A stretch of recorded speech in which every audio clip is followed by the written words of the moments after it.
What is going on, everybody? It is every other Wednesday night, and you know what that means. It is time for the backyard battlefield with me down south 77 and the king in the north. Crusty Old Crow, how's it going, everybody? Happy 2025. Yeah, well, we did one in 2025. We did one New Yeah, I Year's just night. want to. I'm going to say it every time now. Better year this Okay. year. Yeah, that works. That Mm. works. That works for me. So, yeah, what is going on? We had a little bit of a late start because I forgot to make the stream public and realized that at about a minute late that it was not visible on YouTube. It's the second time I've done that. So, It's kind of my fault because I keep leaving everything to you to deal with. that's all right, if man. if you drop a ball, it's probably because I'm not there helping you catch them, bud. So, It's all right. It happens. At least I played the right intro, and like the time that me and Pop Blender went live, and I played the intro for this show. well, That was funny. He's down at the bottom in the little square going laughing and going, and he just kind of threw his hands up and I caught it you, and I played the right one. that just made me feel like family that day. So yeah, that was funny. So, I guess stuff happens every once in a while when you do these things, kind of how it goes.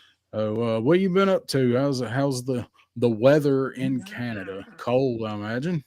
Still cold, still sunny but cold. As far as what I've been up to, just trying to make space in the house. I've been buying some furniture for when the place becomes my own, assembling some stuff and just trying to make room. And honestly, I'll be blatantly honest here. I'm taking a bit of a break from creating videos. That break's about over, but that's about it. How about yourself? What have you been up to, bud?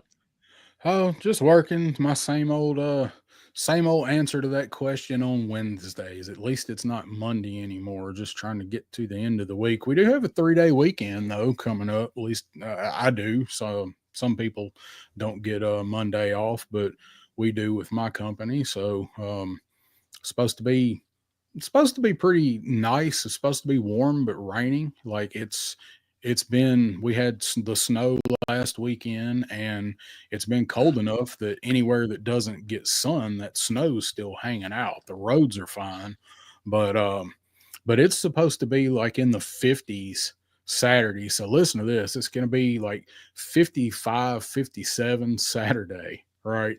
Mm. And raining. Cold front comes through by Tuesday morning. It's supposed to be 8.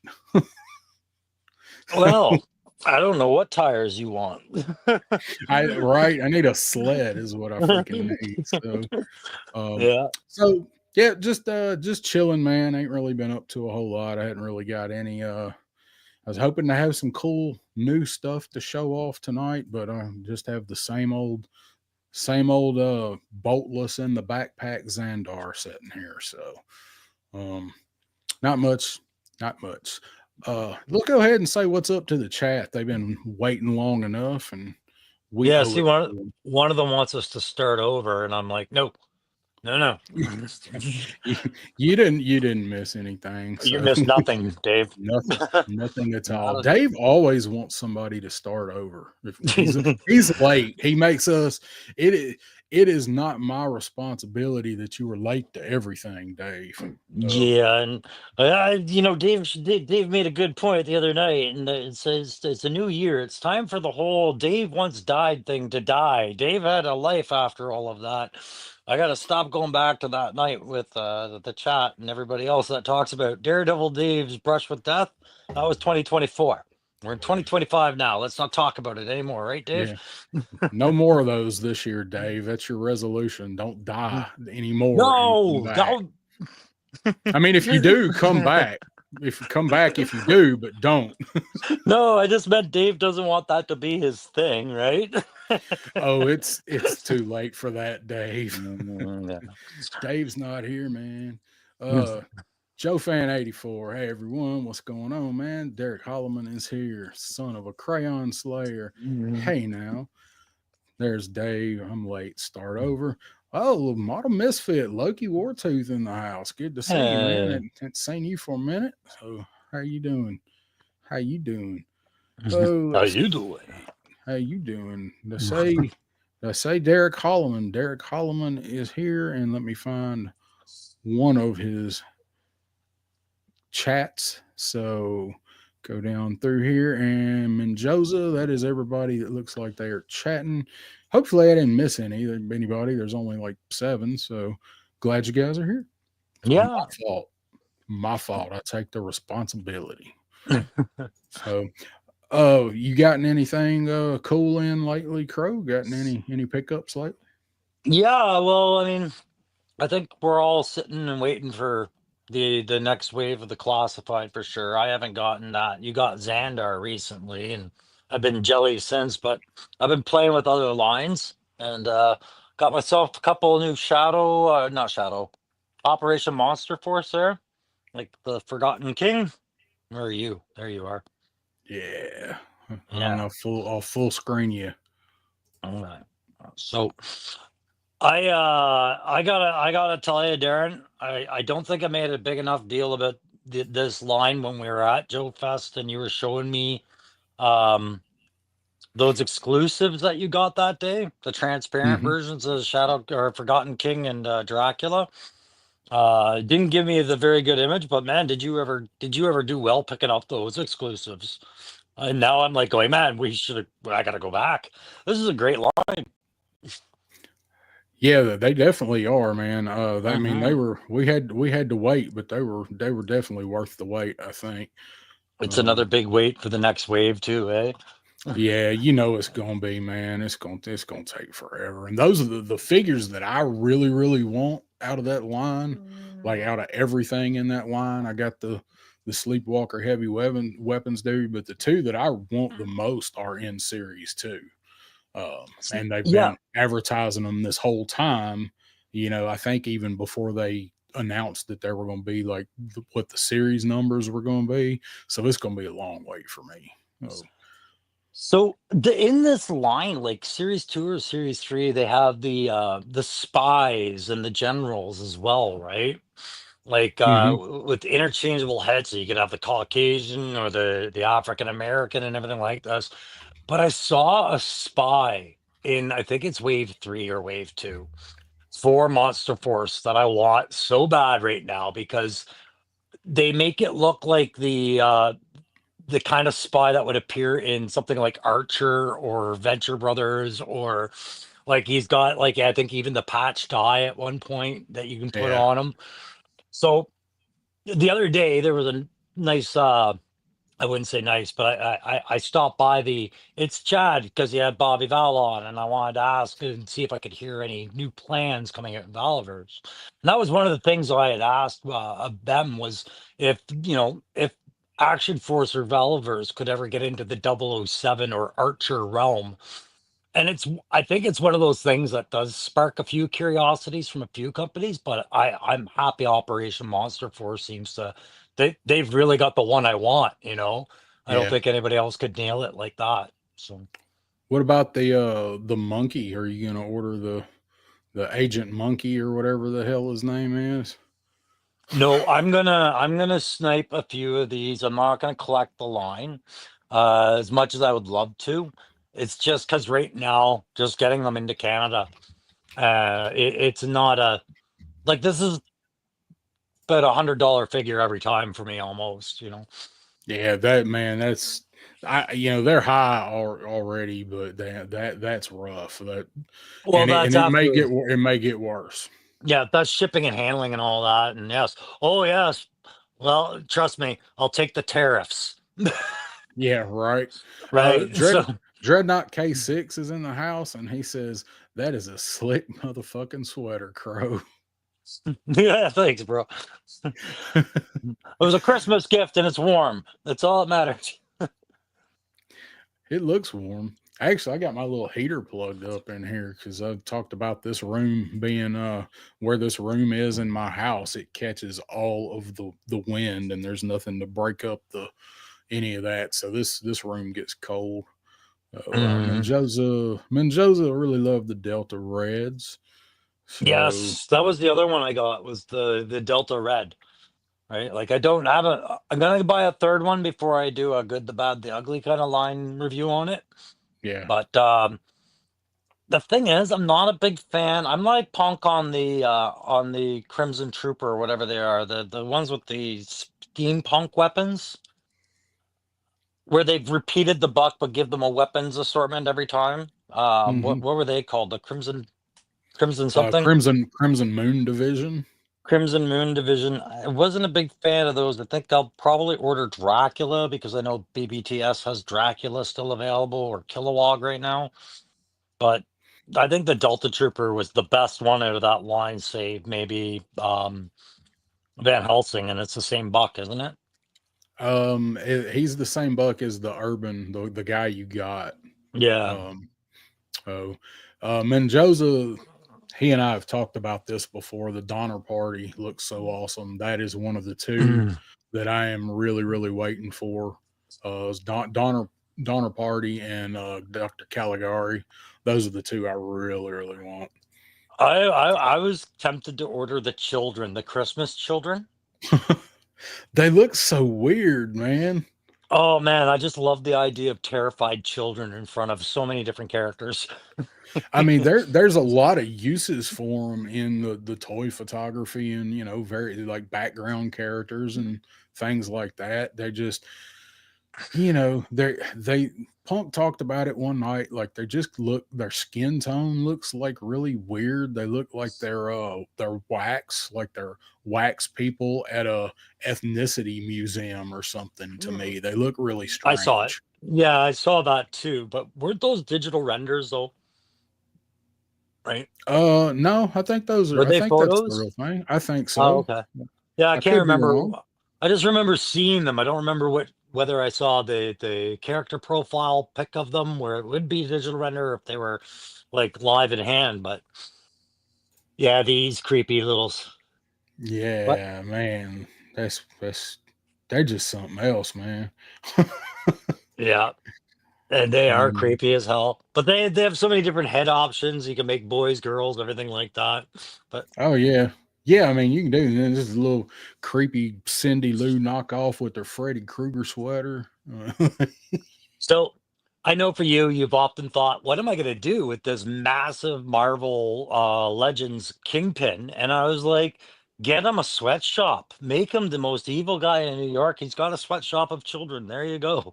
Yeah, that's not a bad idea actually. It's an expensive sweatshop. Take more to buy those children figures than he'd pay them in a year. Uh, Hey, it's not like you're making them victims. You're just making them sweatshop kids, right? I'm not. I was gonna say something. I'm not gonna say something. It'll be No, taken the wrong way. I'm not gonna we take. say it. We're going on a different road. Yeah, I'm not gonna say it. So, No. yeah, the Phantom Core. And you mentioned Model Misfit. Did you already get? Look like you already got Saw Viper and Leatherneck. Look like you got yours in. I saw you mention you really like those too. So, Woody, the action figure addict, is here. What is Yo, good? Woody. How you doing, man? What's going on, Woody? I don't even want to ask if Woody got any pickups today. There ain't no telling. So I probably bought out half a think BBTS. Woody's gonna have to buy another level to his basement. He's gonna have to add on that other room that you're getting is not gonna be enough. No, buy your neighbor's house, build a tunnel. That'd be awesome. Lunchbox Killer's in the house. What's going on, man? Oh man. Um, So let's see what else. So we talked about it a little bit backstage. Energon Universe 3 come out today, G.I. Joe 3. Yeah. Looking forward to it. I'm gonna try and go pick it up on Saturday. It'll be Saturday before I can go get it. Yeah, I'm gonna grab it tomorrow. I never did get around to doing the video on the second one because of Christmas holidays and everything like that. So I don't know, man. But I'm still on the undecided side of this series, whether I like it or not, to tell you the truth. I like it, but I'm just all of it thrown together is more striking than reading the individual issues on the characters, like Duke, Cobra Commander, or whatever. Like seeing it Mhm. all meshed together, it has a really strange vibe, doesn't it? Like It's just all of it together. when we had the four different miniseries going on, you had like your self-contained story arc and limited happenings within those. But now that Yeah. we're dealing with the GI Joe title, it's a lot thrown at you, you know, like um and I'm not sure where I land on it. Part of me likes it, and the other part of me is going like, I wish you'd take your time a little bit more with this, you know. Yeah, I see where you're coming from. Definitely with that. We'll say what's up to Roman Graham. What's happening, guys? Mhm. Just drinking coffee, man, and hanging out right now. Yeah. Um, I'm that way on it too. I like it, but I do think the preparation for it on the individual character series, like it wasn't enough to throw it all together. It just came, gave you a little bit of where the characters were coming from, and then you put it together, and it is so. It's like you said, they're throwing everything in the kitchen sink all at one time. You got the death of a major character. No spoilers if you haven't read it, but somebody gets jacked up pretty good. We'll see if that's it is a comic, so Yeah. Yeah, I mean, like, it's feeling a little rushed for sure. The other part of it is, and it took me a while to put my finger on it. What's bugging me about it? Because I like the colorists that they're using to like kind of tell the story. You know, like there's some mood setting that goes on in this series that they've done well just with the color and the inks. But it's the pencils. I'm not a fan of the pencilist on this one. This manga stylized art after they get so yeah. many big names to do the covers, what they've given us for the actual art content, I feel lacks the impact this series should have. And that's feeling really critical, being really critical, but there it is. I'm not a fan of the I'm art. I'm not a huge fan of the manga style either. It has its place. I don't hate it, but I don't really read a lot of that type of stuff, and Yeah. its place to me is not in GI Joe. So I can let go of the manga. It's fine that it's manga. I just don't find it's the best manga on the table. And for what Skybound is putting into this series, I think they had access to other artists that could have done better. That's all. yeah, Yeah, but I yeah, agree. manga feels weird with Joe a little bit. It really does, man. It feels so. I don't know. It's like putting the wrong shoe on the wrong foot, like trying to put the right shoe on the left foot. Like But it fits, but it feels so strange. and the shoelaces are just how you left them, but they look weird. It's all right. Woody Triple Deuce got the Joe Compendium the other day. That thing is amazing. It Did looks anybody amazing, else? yeah. Anybody else pick that thing up? I did not. It. No. I wish I had of. I couldn't drop the money on it at the time. There was too much going on, and for me, I would never read it. And to me, that it feels like something that needs to be read. It doesn't just need to be set on a shelf and never touched. And I know I would never read it. I'd get it and I'd thumb through it and I'd look at all the extra stuff, the trading cards, all the other cool stuff with it, and it would just sit there. And I'd go, well, that was $350. It's got dust all over it. At least I can fly the dragonfly around the yard, and I don't have the dragonfly in three other forms already. um, That's fair. That's fair. but but it's a badass collector's item. I got no hate for anybody that bought it. If I'd have had the money, I probably would have bought it. I wanted to order the Cobra set. Yeah, I mean, if I was in a more comfortable living situation where money wasn't like something I needed to keep track of, I would absolutely say I would seek that thing out, right? It's a trophy Hmm. piece, but I'm Yeah, also the kind of guy that goes, you know what? I'm not great at taking care of everything. and yeah, and my luck would be that I would bang a corner on that book set or something weird, or my cats would scratch it or somehow, and I would just be like, yeah, now it's worth $20 at best on a garage sale. yeah. Right. So Woody answers though. I'm going to read every page because I've never been into the comics till recently. Well, good. It's that's I like to see that. If Hmm. you've never read them, so that's a good way to read them. Might as well read them in style if you And want to that read them. I think Woody just kind of put the emphasis on the point you were probably making as well. It's a lot of money to invest if you're not going to enjoy them to their fullest. You and I would not enjoy them to their fullest, Mhm. but Woody clearly is the kind of guy that would enjoy something to the maximum potential on that. So good for Yep, you, Wood. for sure. Model Misfit says, "I got to go ink skin. Love you guys. We love you too, All man. right, man. Go make that money, Con- money. concentrate on that ink." Mhm. Lunchbox Killer.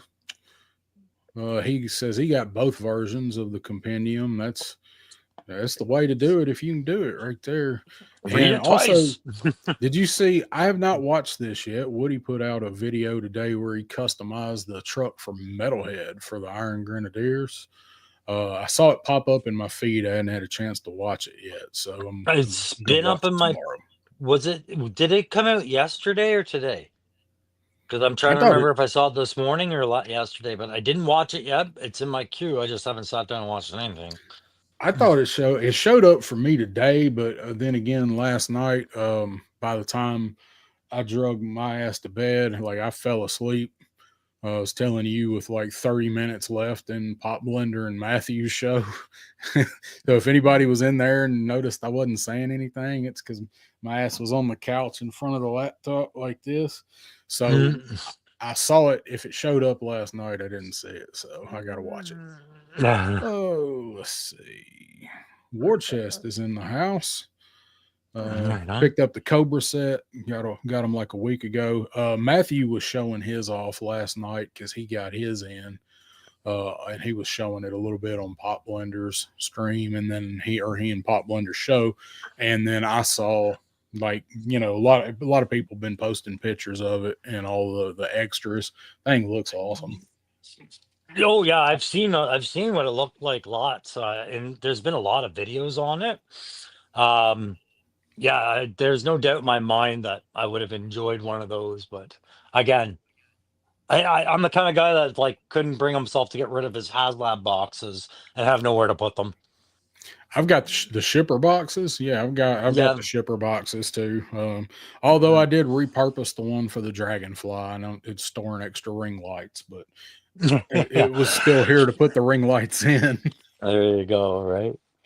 I got the one for the hiss somewhere and the racer in the other Yeah, room. that's This is just why I it. have no room.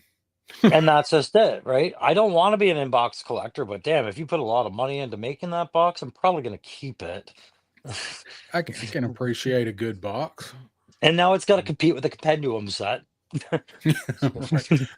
I haven't seen the shipper box for it though. I bet it was probably pretty large too. I imagine. You know what I Um, watched? I did see today, just before you and I hopped on, was there was a life-size scale C3PO from Showcase or Six Scale, whatever they are, the big high-end toy makers. They made a full-size C3PO, and the thing comes in like five massive shipper boxes. It would be how you'd ship a dead body after you cut her down. Like they literally did that. And I was like, can you imagine the poor postage guy? Like, you're right. Wonder what the tariffs on that would be. yeah, it's a two-person build. Like it takes two of you to put this thing Yeah. together, and one guy brings it to your door, right?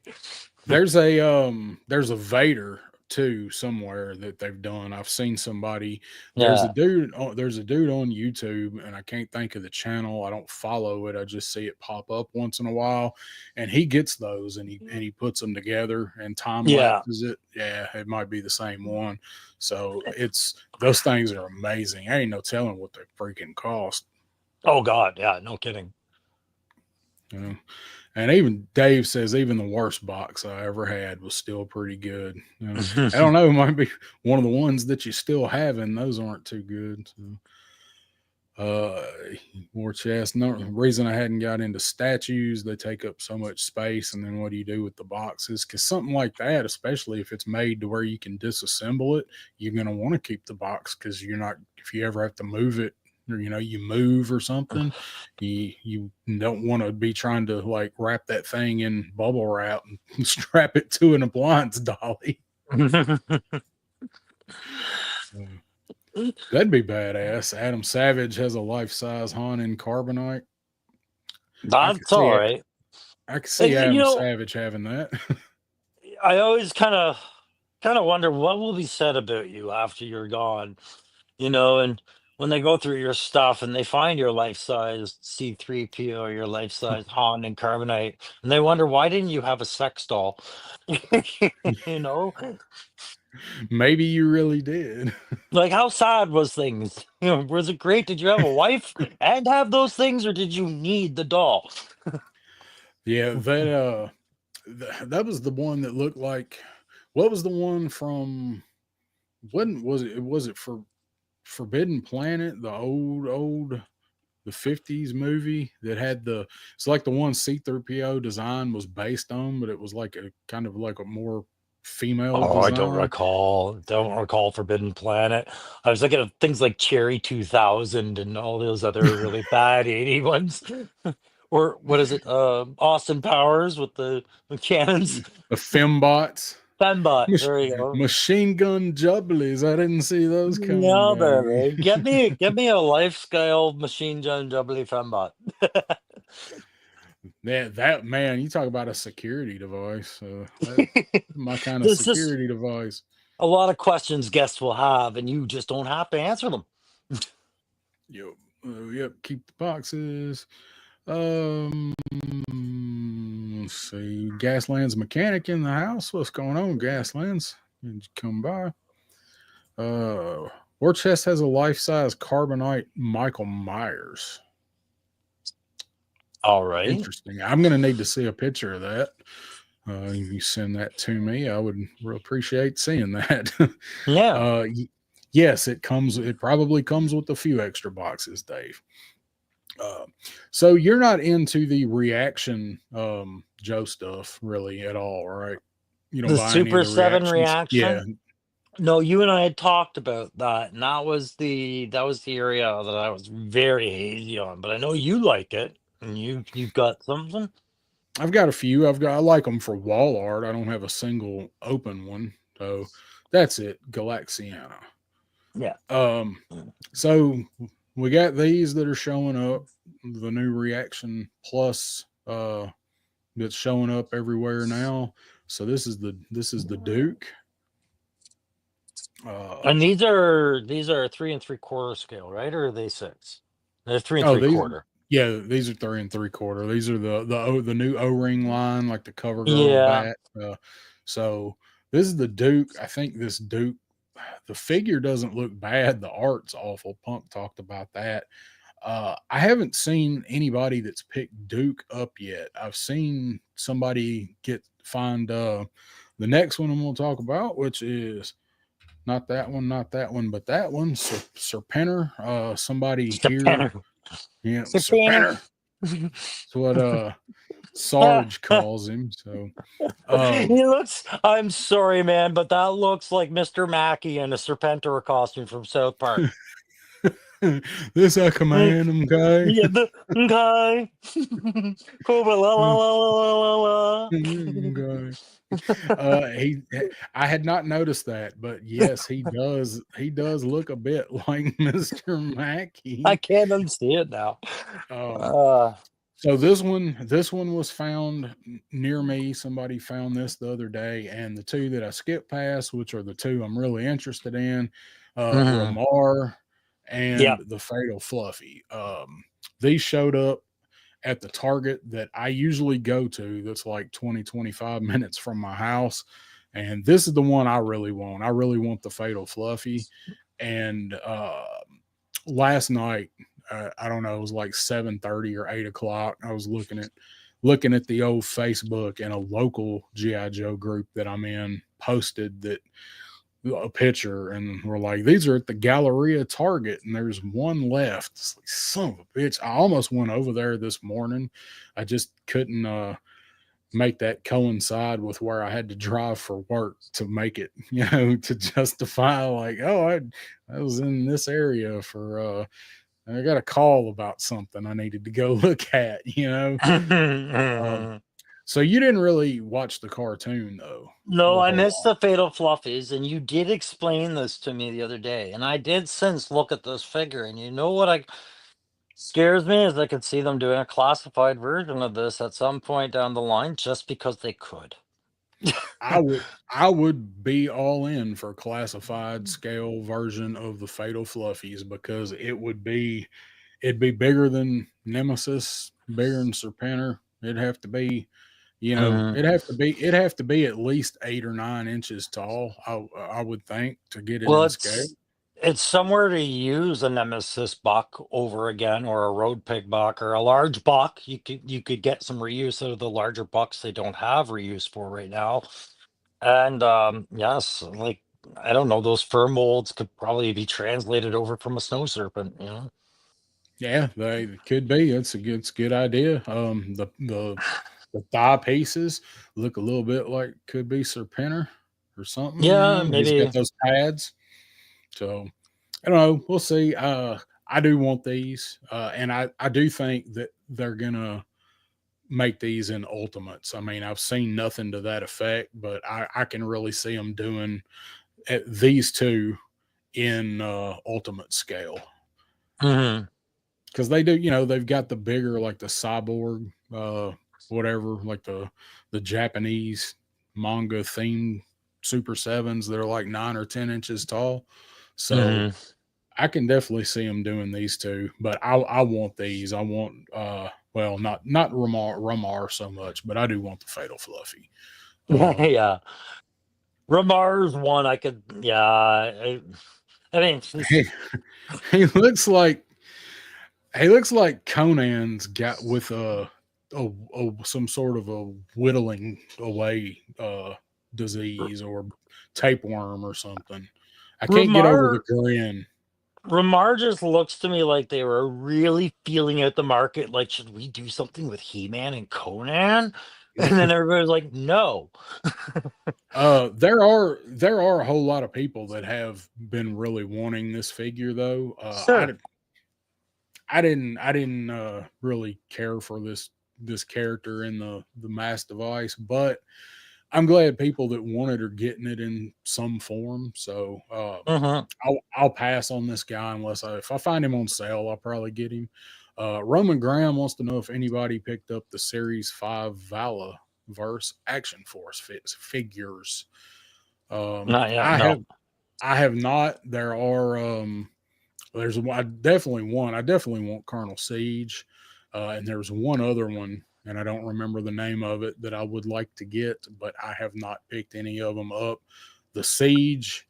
Once I saw the issue with the butterfly joint in it, I wanted to wait till I knew that they had packaged Yeah. versions of it corrected. So I don't know if they have yet or not, but whenever they do, I will pick one up. Siege and Uh, Atlas were the two big ones out of that one that I liked. But Atlas. yeah. I think But Atlas was the other. yeah, but they did need to get some parts out there to fix it up. I mean, that's been talked about enough. But I will get them eventually. You Yeah, want to know what I and just noticed? Oh, I sorry. know. I noticed Sean Jones is here. What's up, Sean Yeah. Jones? What'd you So notice? you want to see what the next mass, what I suspect the next Mass Effect, the mass device thing is besides Snake Eyes and a polar bear? I think we're looking at it. Oh, yeah. I mean, possibly. Yeah, Who and knows? if you have a look, that's a pretty easy buck to convert, isn't it? Yep. Right there. That And he is a little bit bigger figure. Yeah, I could see that. I could see them using at least the torso area, maybe some reuse of some of this for re- The legs. I mean, I need new bottoms, but yeah, some that fleshy legs. Just definitely. Even the harness. yeah, His the cross harness. harness there. Well, that's what made me first pick it up was the harness, and then I looked. I was like, yeah, you just replace the gauntlets, give him some fists. You could repaint the harness and be fine. Um, yeah, there's a lot going on there. I think that would be telling me that we could probably expect a Raynar in 2026, 2027 for whenever they Yeah. complete the mass Um, device. if we talked about this, and Pop Blender talked about it a little bit. Pick a lane or deviate yet again and dedicate something to Sunbow and maybe a Sunbow and a comic line and do some of those more popular characters. Because they can't decide what they're doing with retro. They can't decide if they want to do cartoon shit or if they want to do real American hero shit. So just do a whole line and give the people the stuff from those two versions of the IP that they want. Well, they did that with Metalhead too, right? Like Metalhead's in the classified line. That was from the later in Deep, the years. yeah. He was Yeah, 90. Woody will know 1990, I think. something So like that. Dave picked up Sidewinder, White Suit Pandora, and Colonel Siege. So let's see what else we got. Yeah, Duke's Side Hustle. Let's see. Okay, so Woody's got some info. Colonel Siege is fixed. Looking to order it. Talking about Sidewinder. Yeah, I think Sidewinder was the other one that I liked. Yeah, the Latino guy. Yeah, I mean they all look dope. I like Action Forces figures for the most part, but it was just I had already heard like hold off on ordering this Yeah, wave till the parts are out and then get yeah. it. Okay, Hmm. well, that lets me know that they got the package fixed versions then, so I may go ahead and order them. I've only got one. I Hmm. mean, I got no problem with the one I got. I like it. It's Hmm. just not my main thing that I'm in, but it's not what's stopping me. Nothing else stopping me from getting them. I just hadn't. I think Uh, if you're gonna have one Action Force figure, I still maintain to this day it's Trigger. He's the one to get. that's everybody. I mean Hmm. everybody I know that is into Action Force is like that first Trigger is the one to have. So The Trigger figure. like yeah, trigger. I can't. I'm not even gonna try it. Trigger figure. It's hard, Yeah, right? Trigger yeah, figure. yeah. Not not gonna do it. Not gonna do it. So Not gonna uh, do not gonna do it. Not it. gonna do it. Oh, that's right. Uh, got some paper towels in. There's a bounty So on my head. oh, that's funny. So what do you have waiting or that you're waiting on coming from GameStop, or what you waiting on? Did you order all of the new wave of classifieds? Yeah, I ordered all I could out of classified, but the guys at GameStop right now don't really seem to have much inkling as to when we're gonna see it.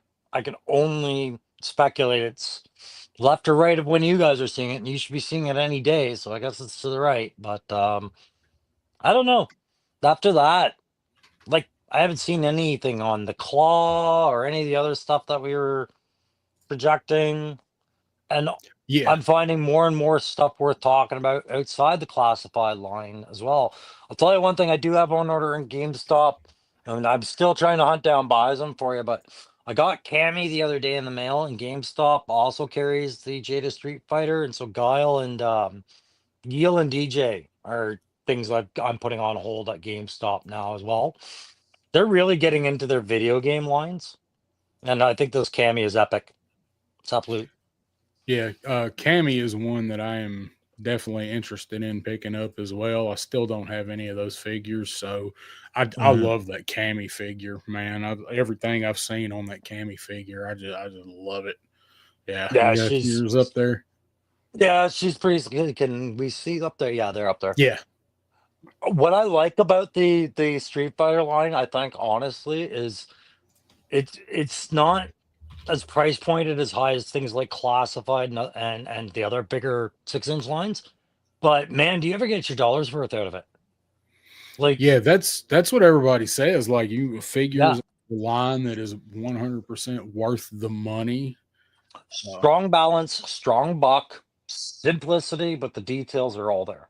They kind of nailed yeah, this line. I'm really excited for the Scooby Doo line that they're doing. That'll be Really, fun. really excited for the Scooby Doo figures that they've got coming out. Mm. Todd C's in the house. What's going Hey, on? Todd. And Todd. you and I had talked about possibly Mortal Kombat when that's going to come out for renewal as well, away from McFarlane. I would Yeah, look forward to Jada getting that line. I would love Jada to get Mortal Kombat, man. I would Mm, definitely, those are definitely ones that I would go out and be hunting for and clamoring for, like people are with the Street Fighter, because MK was my game. That's what I was into. So yeah. I would love to see Jada get Mortal Kombat. Woody found out that GameStop near him is one of the 500 that are closing. Oh Damn. no. Oh no. Are there are there any other ones that are near you, Woody? I mean, I know it's a the whole area is really small, but are there any Okay. other ones close? Because here, like where I'm at, I don't know if any of the ones near me are closing. I would suspect at least two are, but I have probably within 30 or 45, with a 45-minute drive, I've probably got six Game Stops near me. And there's probably two that I can think of that may be amongst that 500, because they still do okay, but they're in kind of what are one of them's in a really shitty part of town now.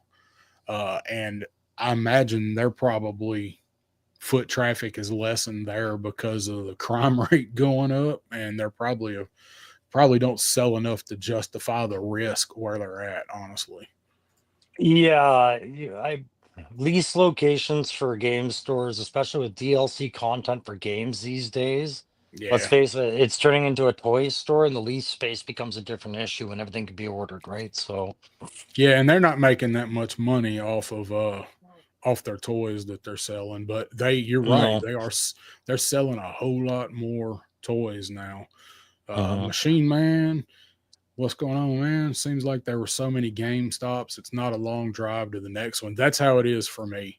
Um, Yeah, they're everywhere, so I can see them, like you just said, with most games and things going digital, and they're pushing everything to go digital. Like they're actively trying to do away with the physical media.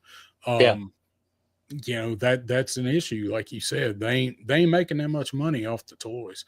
What sucks is I just bought a GameStop Pro membership too. Like, I mean, like last week I bought it. I've been Oh, okay. because I've been ordering. They've been getting the classifieds first, so why not save some money on them? Yeah. Yeah, I've had my membership on the go for a while. I think they transitioned the rewards program last year. I didn't keep track of it, but they were like, when I first went there, they were like, it's not worth it for you to get this kind of reward because you'd have to accumulate this many points every month. And I was just getting into classified. And then Yeah, within 3 months, they're like, okay, so it is worth it for you to get that program. I was like, good, right? that's the way I looked at it. Like, I'm not gonna buy, not likely gonna buy any games. I mean, maybe, but I didn't get the pro membership for games. I got it for cheaper shipping and the rewards. They don't come, like you said, they don't come out that often. So just let the rewards pile up, and make Yeah. sure I use them before they expire. Woody has six Game Stops in his entire state. Yeah, okay, but how many Hasbro factories does everybody else have across the road from them? This is true. I This mean, is true. sorry, Woody, not trying to throw you under the bus, but relevant. And I know this for a fact too. But Mr. aren't they? Madgus in the house. Oh, Mad Gus is here. Hey, is Hasbro leaving Rhode Island? They're moving part of the headquarters to, somebody help me out. Uh, Boston. I heard the Boston. Boston. Yeah, I think it's Massachusetts. I think that's right. And Hmm. they're also moving factories to I believe the Taiwan factory, and that's, I think, what's going to trigger some of the holdups for this year, for the Okay, figures that we're getting now that were coming out in October. so as So a snow Mexican and not a 51st statement, I would ask, okay, does Rhode Island have a major shipping port in Rhode Island? do you guys have a major shipping port there, or is Boston just going to be better access for shipping routes? Like, will this help Hasbro with distribution, or is this what's the move about? I don't think that probably taxes, honestly. Is it tax It's taxes? all about tax breaks down here on these companies. Okay. That's why so many of these bigger companies have moved to Tennessee. They give them such massive tax breaks. Matthew and Pop Blender last night were talking about movies. Like if you look at the end of a movies, 3/4 of them are filmed in Georgia because they Yes. give them such massive tax breaks. Okay. Uh, Well, but Menjoza seems to agree with you. Bobby Wald is here. Hey, Bobby.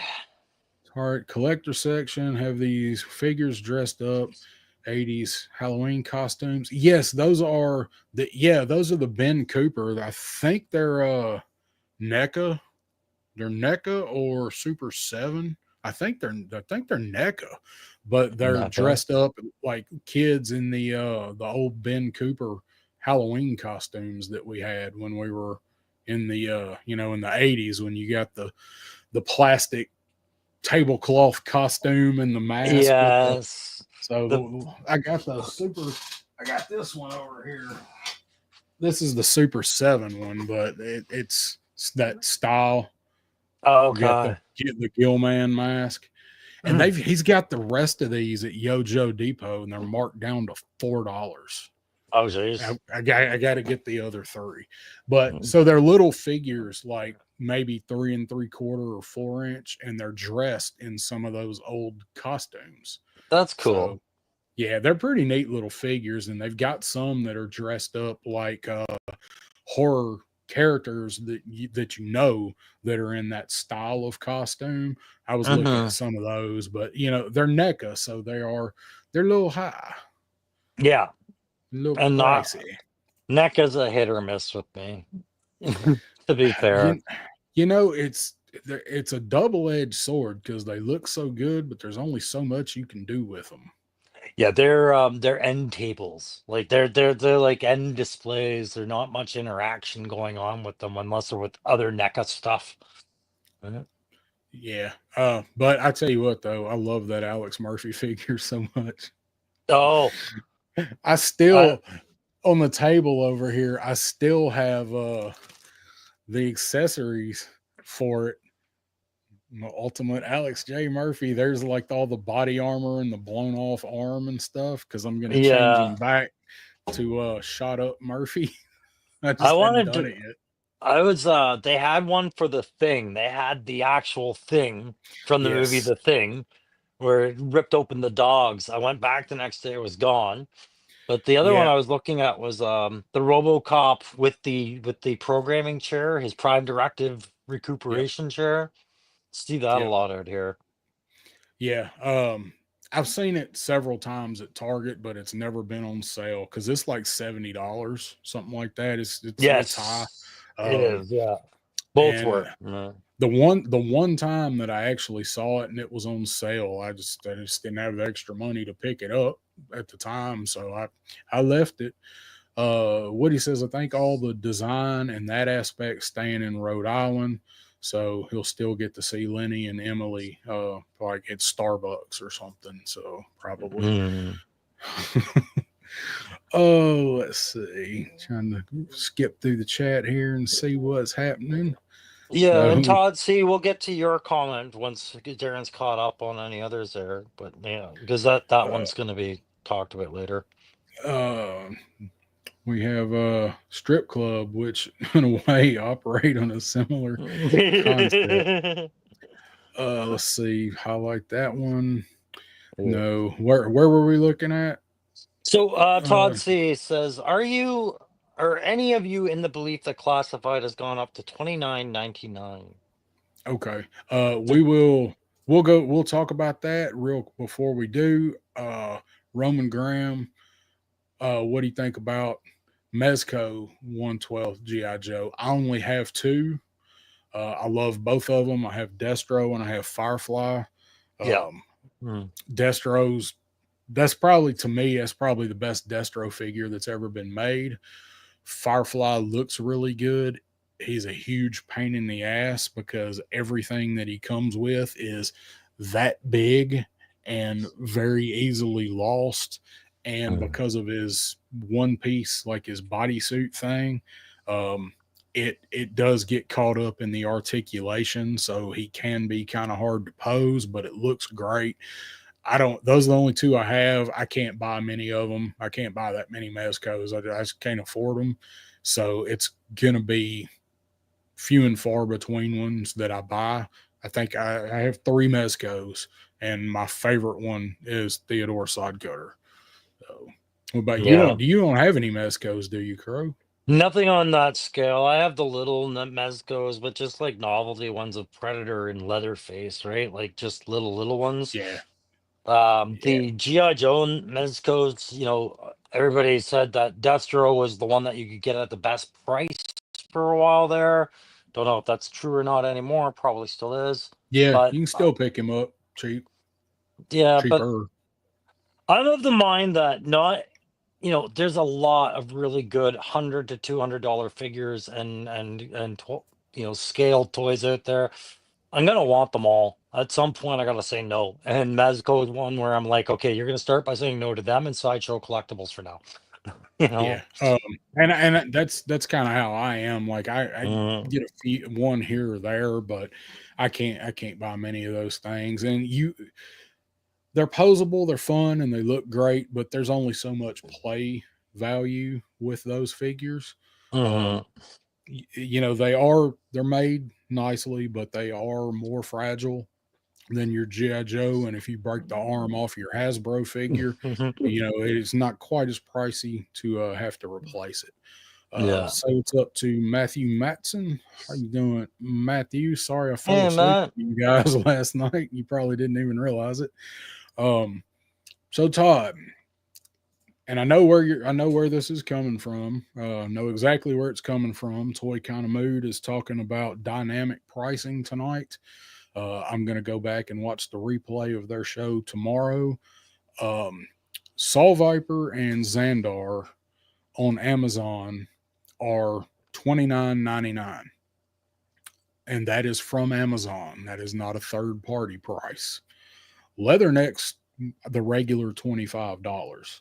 Um, or 24 whatever, but from Amazon, Saw Viper and Leatherneck are $29.99. And when I originally ordered them from Amazon, I didn't even realize it, but I pre-ordered Saw Viper at $29.99. I didn't even think about it, and I went Uh-huh. back and looked later, and I thought, it's like, did I order this from a third party seller? Because I don't fuck with third party sellers on Amazon Mm. anywhere, honestly. If I want to do that, that's what eBay's for. Um, and no, it was from Amazon. So that is that's a topic on their show tonight, talking about companies that are pricing things based on trends and traffic flow. That's what dynamic pricing kind of is. And Amazon is Yeah. starting to do it. I think you're going to see a lot more companies starting to do it. But Is that overall, is that no, what's it's not. behind it, or is there the amount of plastics being used now being categorized into new price brackets? Right? Like you said, it was Saw Viper, and who was the other one at 29.99? Leatherneck. Leatherneck. All right. Not Yeah. not much extra plastic on those guys. Yeah. So yeah, that would be interesting. I'd be interested to watch that too. But I do think Hasbro needs to be careful with their pricing margins, right? Yeah, I've said that before in the past. You see certain figures in the wave that, got away with far less plastic for the price of other figures that used far more. And I think the accounting and bookkeeping there is something worth looking at. But Yeah.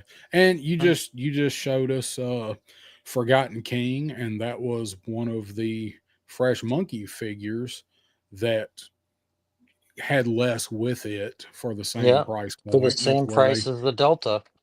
made up a little bit of their money there.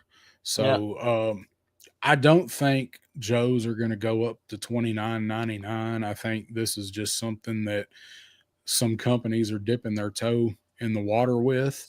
I don't think that's going to be the permanent price point, but I wouldn't be surprised if they went up a dollar because you got if Hasbro does move any of their corporate offices, like we just talked about, or whatever they're moving office wise, and relocating a lot of production to Taiwan, they're going to have to recoup some of that money somewhere. So I wouldn't be surprised if they go up another dollar in the next 6 months. Yeah, I mean, it was this time last year they were laying off employees, right? Like in droves before Christmas or just after Christmas. So 1100 in yeah. 23. So I mean, did they do it this year? Yes, but not to the extent. It was like 100 people, and it was like bigger executive type jobs, and it wasn't like, or at least what come out about it anyway. It was not like your dude getting up and going in 8 to 5 that was pouring the plastic or whatever. It was Yeah. somebody that had a big title behind them. So what they said anyway. Well, and I think it needed to be, right? Yeah, after last year's layoffs, this year had to be something very, very, very different for that company's image and for it to be traded on the market properly. It's got to be transparent, right? But I mean, moving locations, upping prices, that all sounds like big box business to me. Yeah. And Matthew's got it right here. Not paying $30 for a standard figure. Mm, Um, if they went up to $30, you'd be seeing a whole lot less classified reviews from me mm. because I wouldn't either. I'm pretty much been mostly a completist so far, and I keep saying I can't be anymore, and I'm going to cut back. I would definitely be doing it 100% if they go up to $30 for standard figure.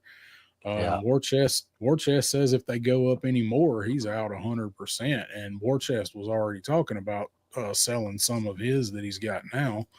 So Um, I look at it like that nice hotel pool, right? Like classified, you get into it, you're into it for a while, you're dedicated, you're a devoted classified fan. Everything's wonderful because they're hitting you with wave after wave. But after a year or so, you start paying attention more and more to what is being passed off on you. You start having stronger opinions on the line. I think it's when that everybody's used to the temperature of the pool now, and if you're going to sit there and tell us that you're going to up the price on things, then it's time for everyone to get out of the pool. They know better places to go, right? yeah, There's other great toy lines out there, and after collecting classified for a year, they've probably been introduced to more than a few.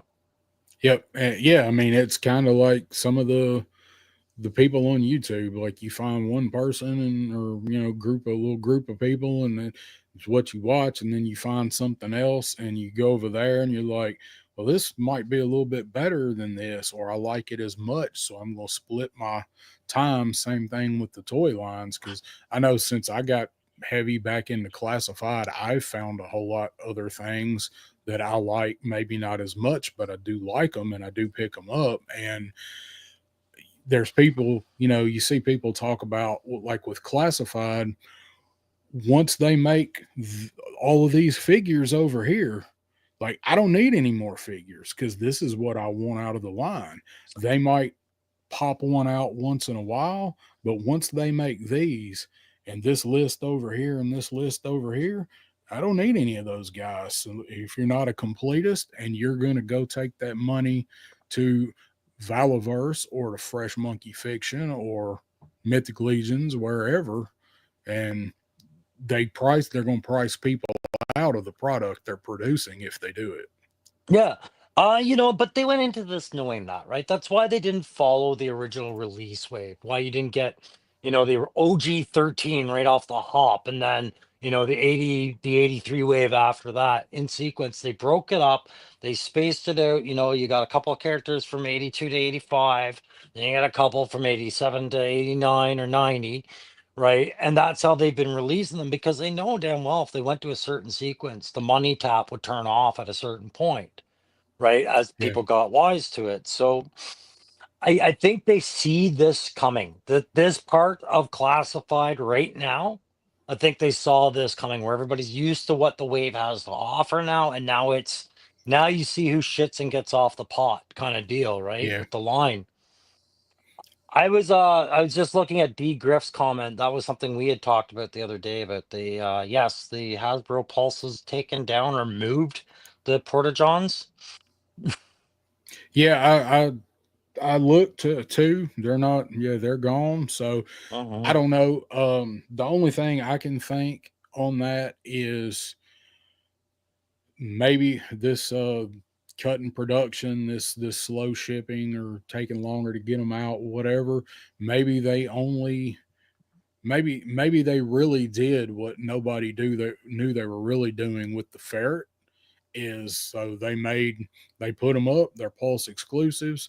They made 20,000 whatever and pre-ordered almost that amount and then they took it off as opposed to some of the other exclusive stuff they've done like the ferret where you're like, hey, here it is, get it, guess what, now it's gone, we might put back up another 200 or whatever. But so maybe they're actually getting their stuff together with what they're making and selling, and that because they're tired of people saying they get on the site and everything is always sold out. I see that from people talk about that all the time. Yeah, it could be because of the type of set that it is that it's just going to come in like reavailability after a while coming off, just because they're made probably in batches as opposed to, I don't know. It doesn't offer the same kind of uniqueness that the Ferret and the Rider Road, right? It's an Alley It Viper no, reprint, so I don't know. it is not what I was hoping we would see out of a mini set or a modular set first. I can tell you that. I do want to say Uh, what's up, Legend Series. I had your Hey comment up there a Tony, second ago. How you good to see you, doing, man? brother. Thank you for stopping by. Let's see. And Dreadnought, I'm in dozens and dozens of Facebook groups. People are selling shit left and right. Just bought a 69 figure lot for $190 shipped. You found somebody that discovered drugs. But that's a hell of a deal if you got that deal. That's as somebody's hurting or somebody has just finally had enough that they're getting rid of all of it. Yeah, Uh, it's hard to say, right? But I mean, good on you for finding the good deal, man. Yeah, but I do too. Like what he's saying, like that I'm in, the big group, the classified community, Kimberlin's group, um, and there's people on there all the time, and I don't know if they're just dumping extras or if they're getting completely out of the line or what they're doing, but there is stuff everywhere for sale in those groups right now. You can get some really good deals. I feel like there's a bunch of guys out there that just remember their kid still has to go to college yet, and they have to get rid of these figures fast. That could be. So I can Hmm. definitely see where that's coming from. Hmm. Mm. Yeah. How many people bought the Stinger because of the missing the vamp? Oh, but look how them Stingers are going to wind up being half off before it's over with. I Um, hope so. I could use another one. Why not? I Like that I I driver. I love it, Stinger driver. I have Hmm. not still not opened my second one. I keep saying I'm going to do that one weekend and like paint it or do some accents or something. I can't have had it for months. It's just sitting there. Um, oh, let's see. What are we talking about? I saw you say something about sending a video to Legends. Uh, so if you guys didn't see, Shark Eyes put a video up today where he got this guy over there in Australia. Somehow, he got heavy duty.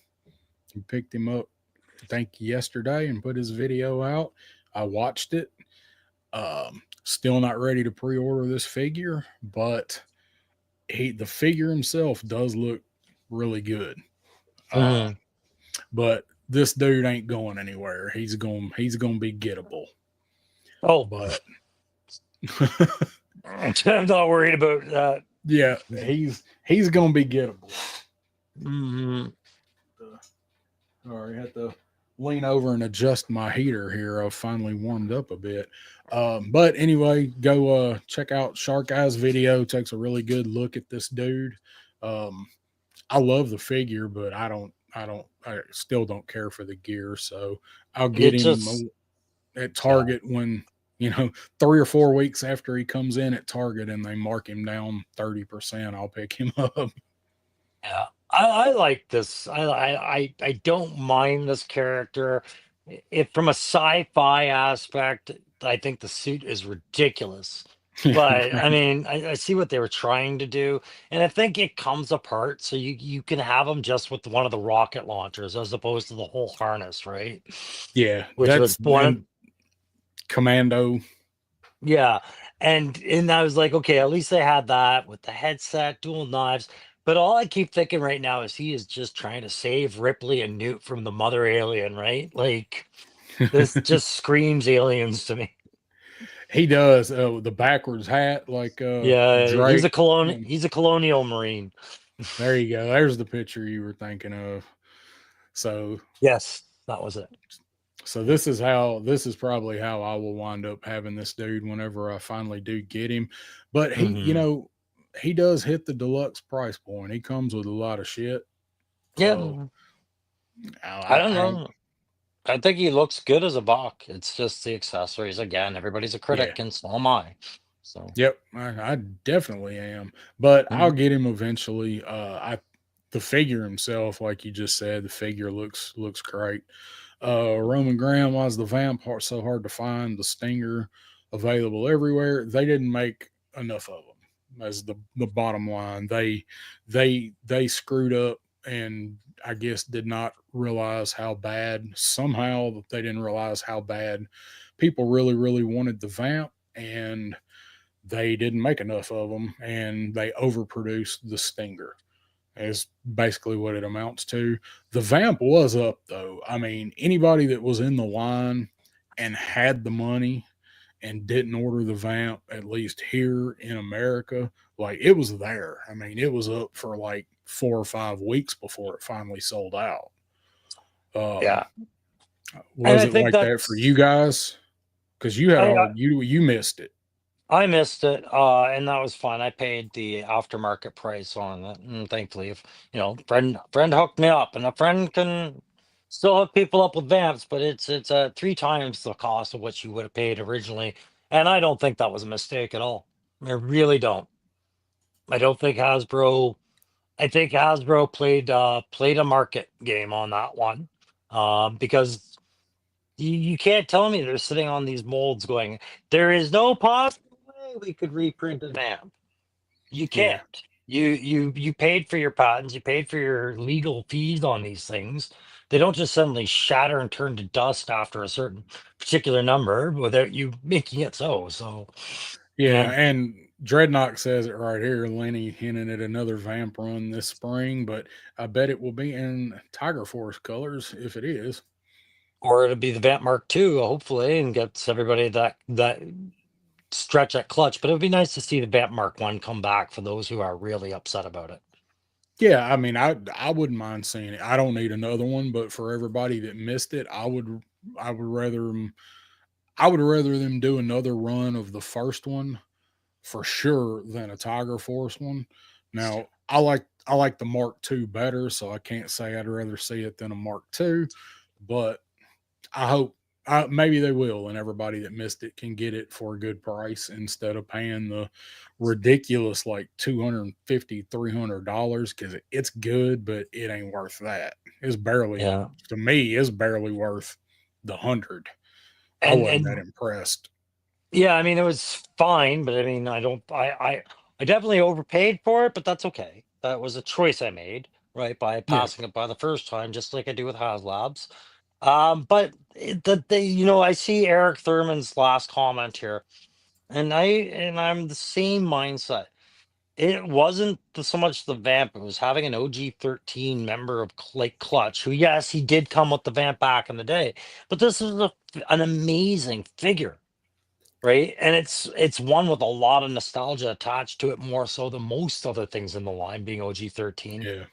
I feel like Hasbro plays a very dangerous game when they take a figure like that and they make it limited in its availability and attached to a larger price tag without revisiting that figure later and going, okay, here's a retro clutch, Yeah. right? Yeah, I definitely see that. It's just like Wild Bill. I mean, with the Dragonfly, but like you expect the Vamp to come with Clutch, you expect Wild Bill to come with the Dragonfly, but maybe they will do another run of that figure later, individually boxed or carded. I mean, you got to figure they're definitely going to do Wild Bill, and we already know we're getting a different breaker. Yep. Yeah. So Yeah. got a new breaker coming. So clutch, there'll be another clutch down the road somewhere. Oh, for sure. Especially, the new comic is pushing clutch as well, right? So Yeah, why would they make him a character if they were going to make him unavailable? he's a big character in the Energon universe. Hmm. Oh, let's see. Pardon me. Let's go ahead and get rid of heavy duty here. So you want to have some fun? I've been known to like fun from time to time. Fun's a good time. We like to do fun and silly over here. So let's hop into our topic and talk about Hmm. how about you got anything else you want to bring up or talk about? No, I enjoyed this topic that you're about to introduce, and it is kind of the thumbnail that we surprised everyone with no time tonight. So Yeah, we should get into no it. time. Yeah, 23 people watching. Hit that like button if you hadn't done it already, because I'm probably going to forget to say it if I don't say it right now. I'm I'm one of those awful. people. Look at that. Yeah, I liked it myself because I'm in the I'm chat. I'm awful at promoting anything that I try and do. That's why I Uh, put my Instagram on here tonight because I never put it anywhere. Oh, so having fun. We like to do some silly stuff sometimes and talk about stuff. So decided to tie in. Let me find my other ticker here. So there we go. Nope. That's the one I want.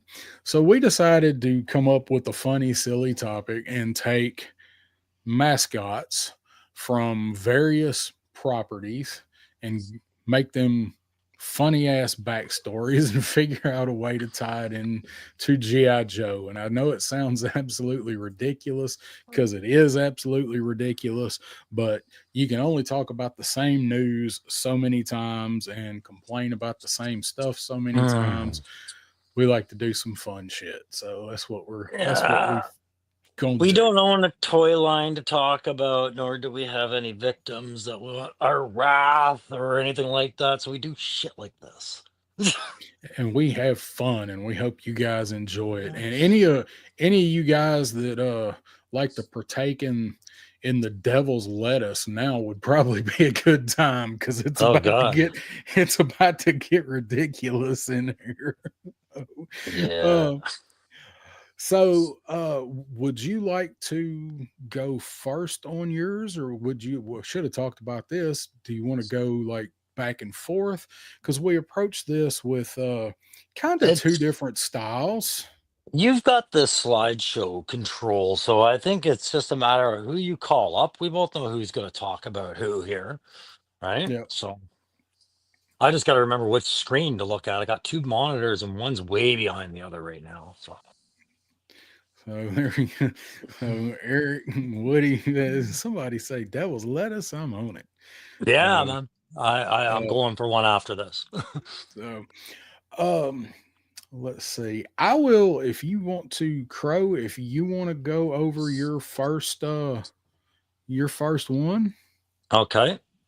So the first one, okay, so remember we're talking about the old like mascots and logos and everything that we grew up with back in the day. So I had to invent a Cobra sub faction right off the bat for this. Because of the kind of mascots we were doing. So I have to explain what burger is. Oh my god, Eric Thurman already knows what burger is. I cannot see that in the comments. when I get these pulled up for you, tell me because you know how many you got for what. Tell me next slide so I can advance it to the next one you Okay, want. so before we even get in the first slide, I got to tell you, Burger is an acronym, and it says Burger is the new Cobra company designed to help extensive enterprise compete on the modern business market through cut labor expenses, using toy industry tricks to repaint, reuse, and recycle old and tired into new and marketable.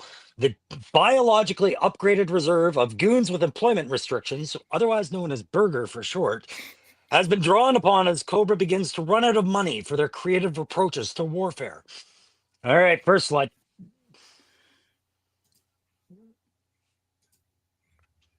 Anybody remember this guy? Hans Gruber, right?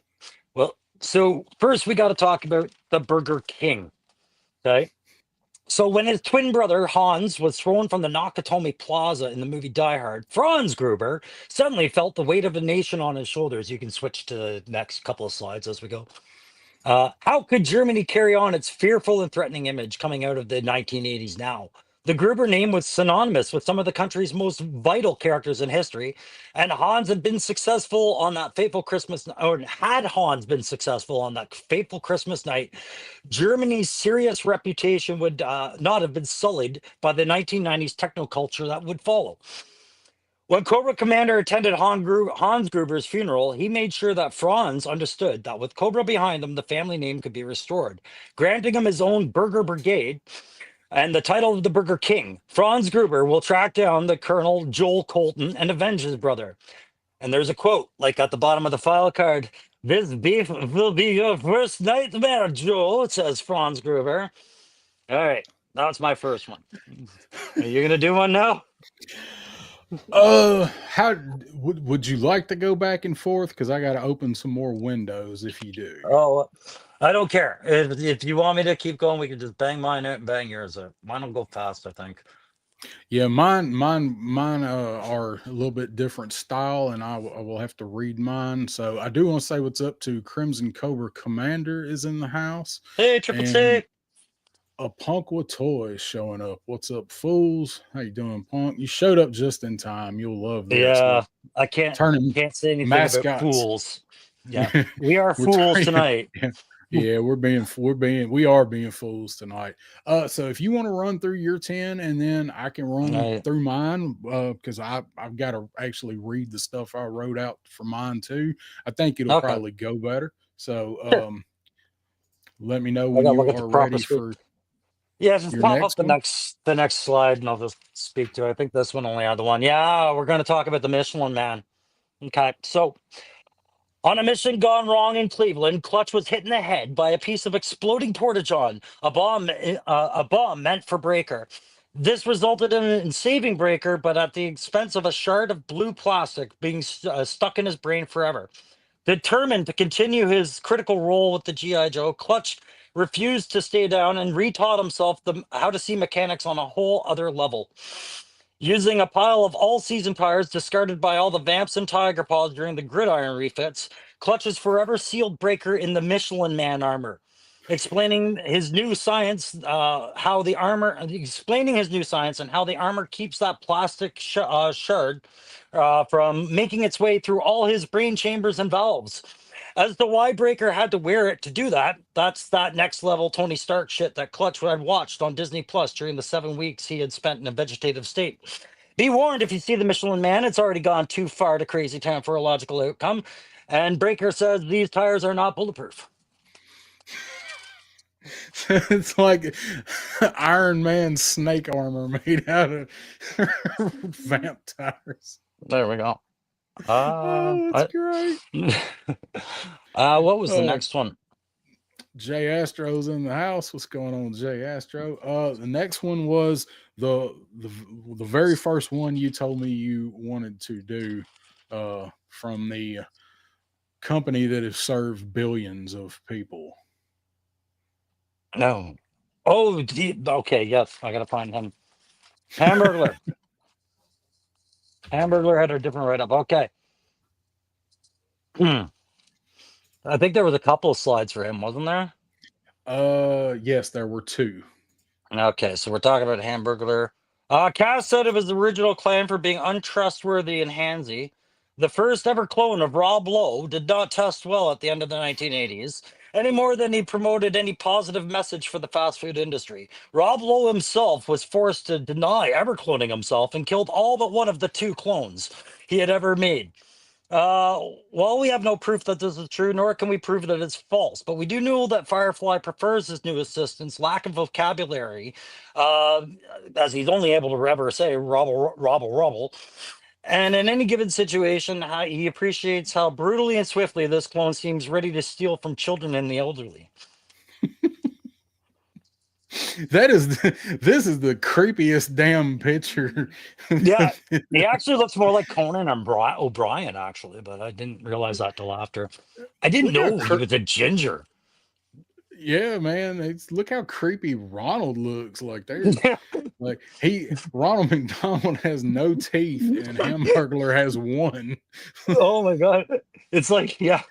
It's like Christopher Walken and Ed Sheeran. Oh shit. All right, you ready for your next one? I gotta find where was old. We're on the Centaur. We Yeah, are. okay.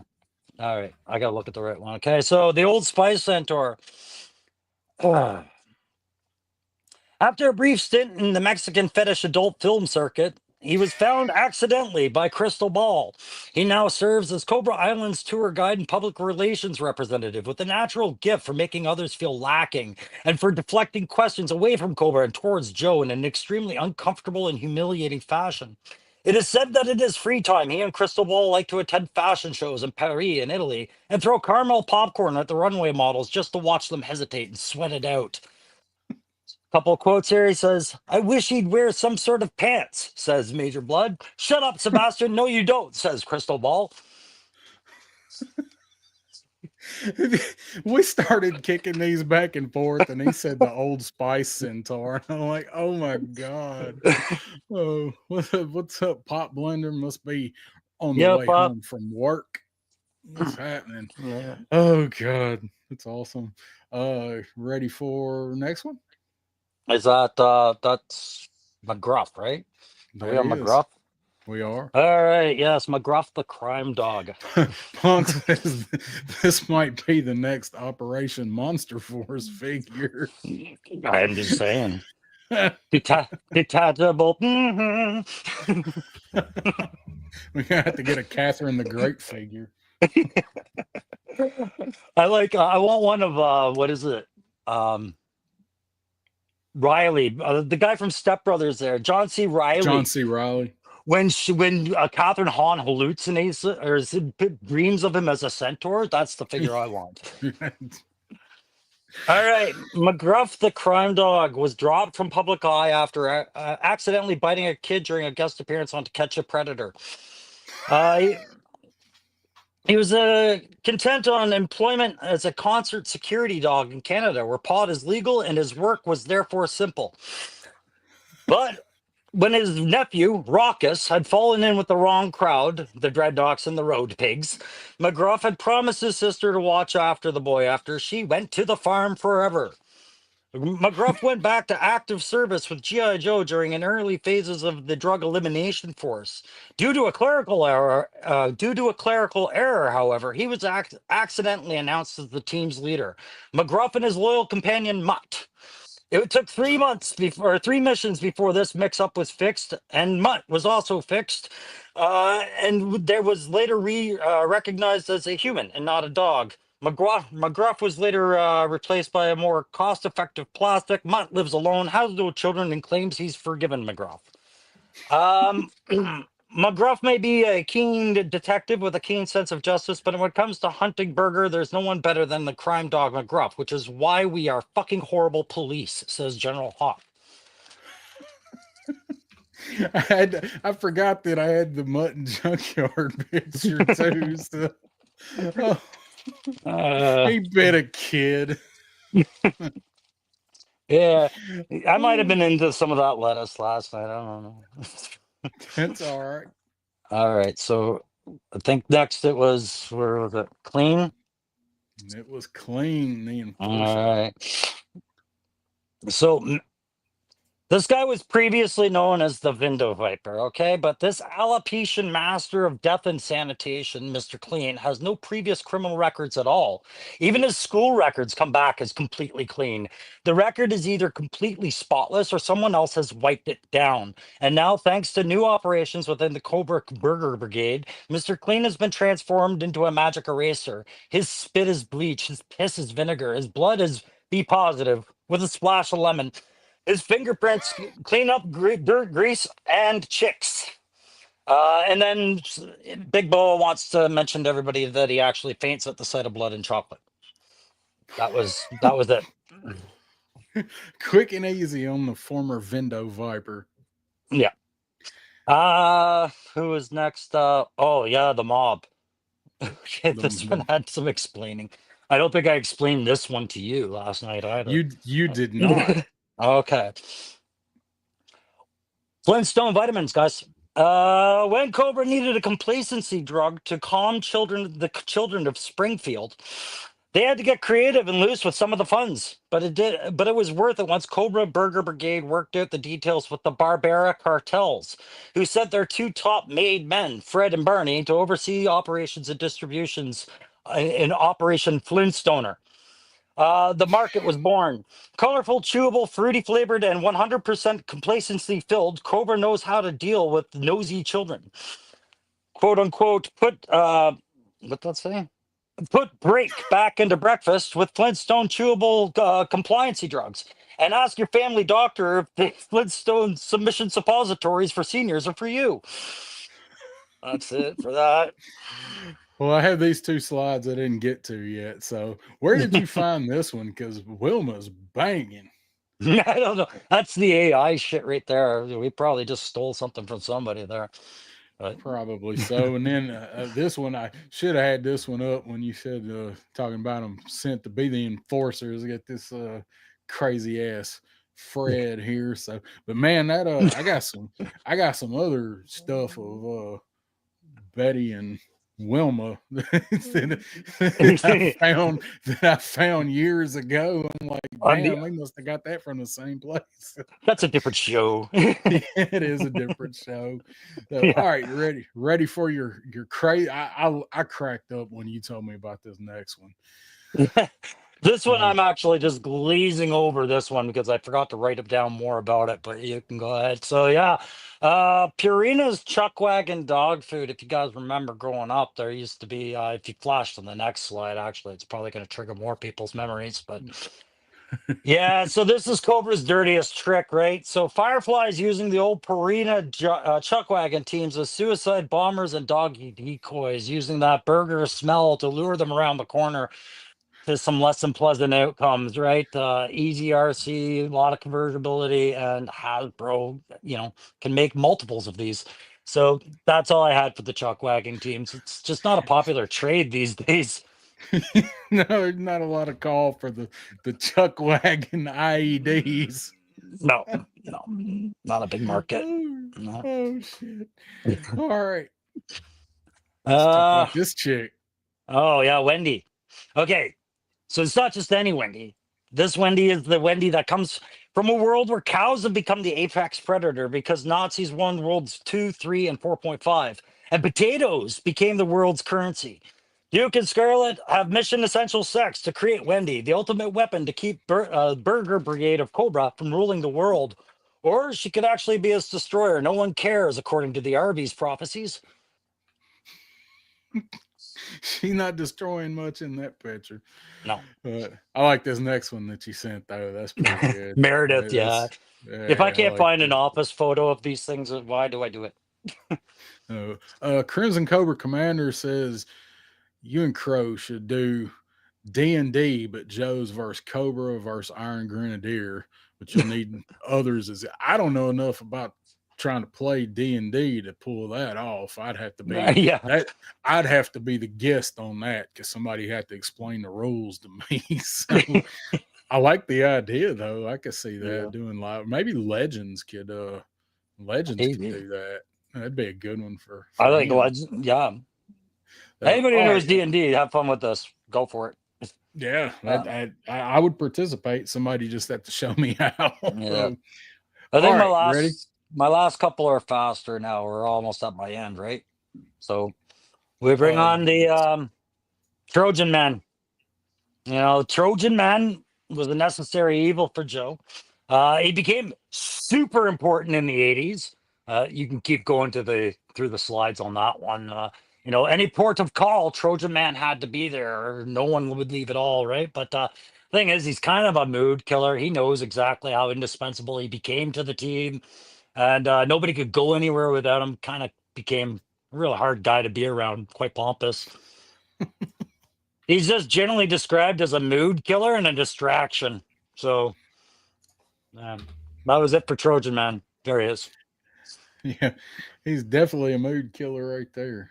Yeah. Uh, Trying to keep these in focus where I can see them and where you guys can see them. All right, so your next one's all right. All right, so you ready for this was our Yeah. your last These one. are the So last two Bakshi ones, right? So you can't ignore we live in a world that's changed. Toucan Sam now has a new role in this world. He is leading the LBGGQ. Um, you know, and this is not Toucan Sam anymore. This is Toucan Sam Smith. And as a crow and an aviator, I refuse to go any further with this one out of respect. So I just leave it at that. You know, little bird all right, culture here. all right, ready for the That last one? and the last one was just it's somebody nobody wanted on the teams. The Joes kept sending them to Cobra. Cobra kept sending them to the Joes. You know, you do all your planning and prep, but when mayhem show up, everything would go to shit. And I'm a big Dean Winters fan, and I had to throw him on there. So that's the end. That would be he would be like the perfect um Mr. Bean Cobra agent. Yeah, he's just the guy you send out when you want the mission to fail. And it's funny if you go back now and watch the first John Wick, and you're like, "Oh shit, I forgot he was in this." Yes. Yeah. I I completely forgot. I went back and watched that most of that first one a few weeks ago, and I was like, "Oh man, I forgot that dude was even in this." Yeah, I loved him. I loved him in 30 Rock. I loved him in like any sitcom, even on Brooklyn Nine-Nine. I'll watch shows Yeah, just to see Dean Winter do that character. yeah, All I right. like that dude, man. So he's good. So we got mine Uh, out of the way. Now it's your turn, my friend. it is, and I I'm got just gonna turn to. my camera off so I can smoke Oh, while you do it. I know where you're going. Yes. So, Wake up time. soon as I open up this, all right. So mine, I wrote as I always do, little bios for all of my guys, and they're all very long paragraphs. And I wrote most of these under the effects of Ambien. So I hope they're funny. I got one in here. Crow might have to do some fact checking on. So and Oh, Punk that's not says good. he was great in Rescue Me. So I did Yes. not watch Rescue Me. So give me a drink of go-go juice here. Yeah, All right, take your time, bro. so let's see. Let's check to the chat here. Yes, the Noid. Mm. Mayhem and the Noid. That would be perfect. All right, so got to scooch over so I can see my other screen, and my first guy is this guy right here.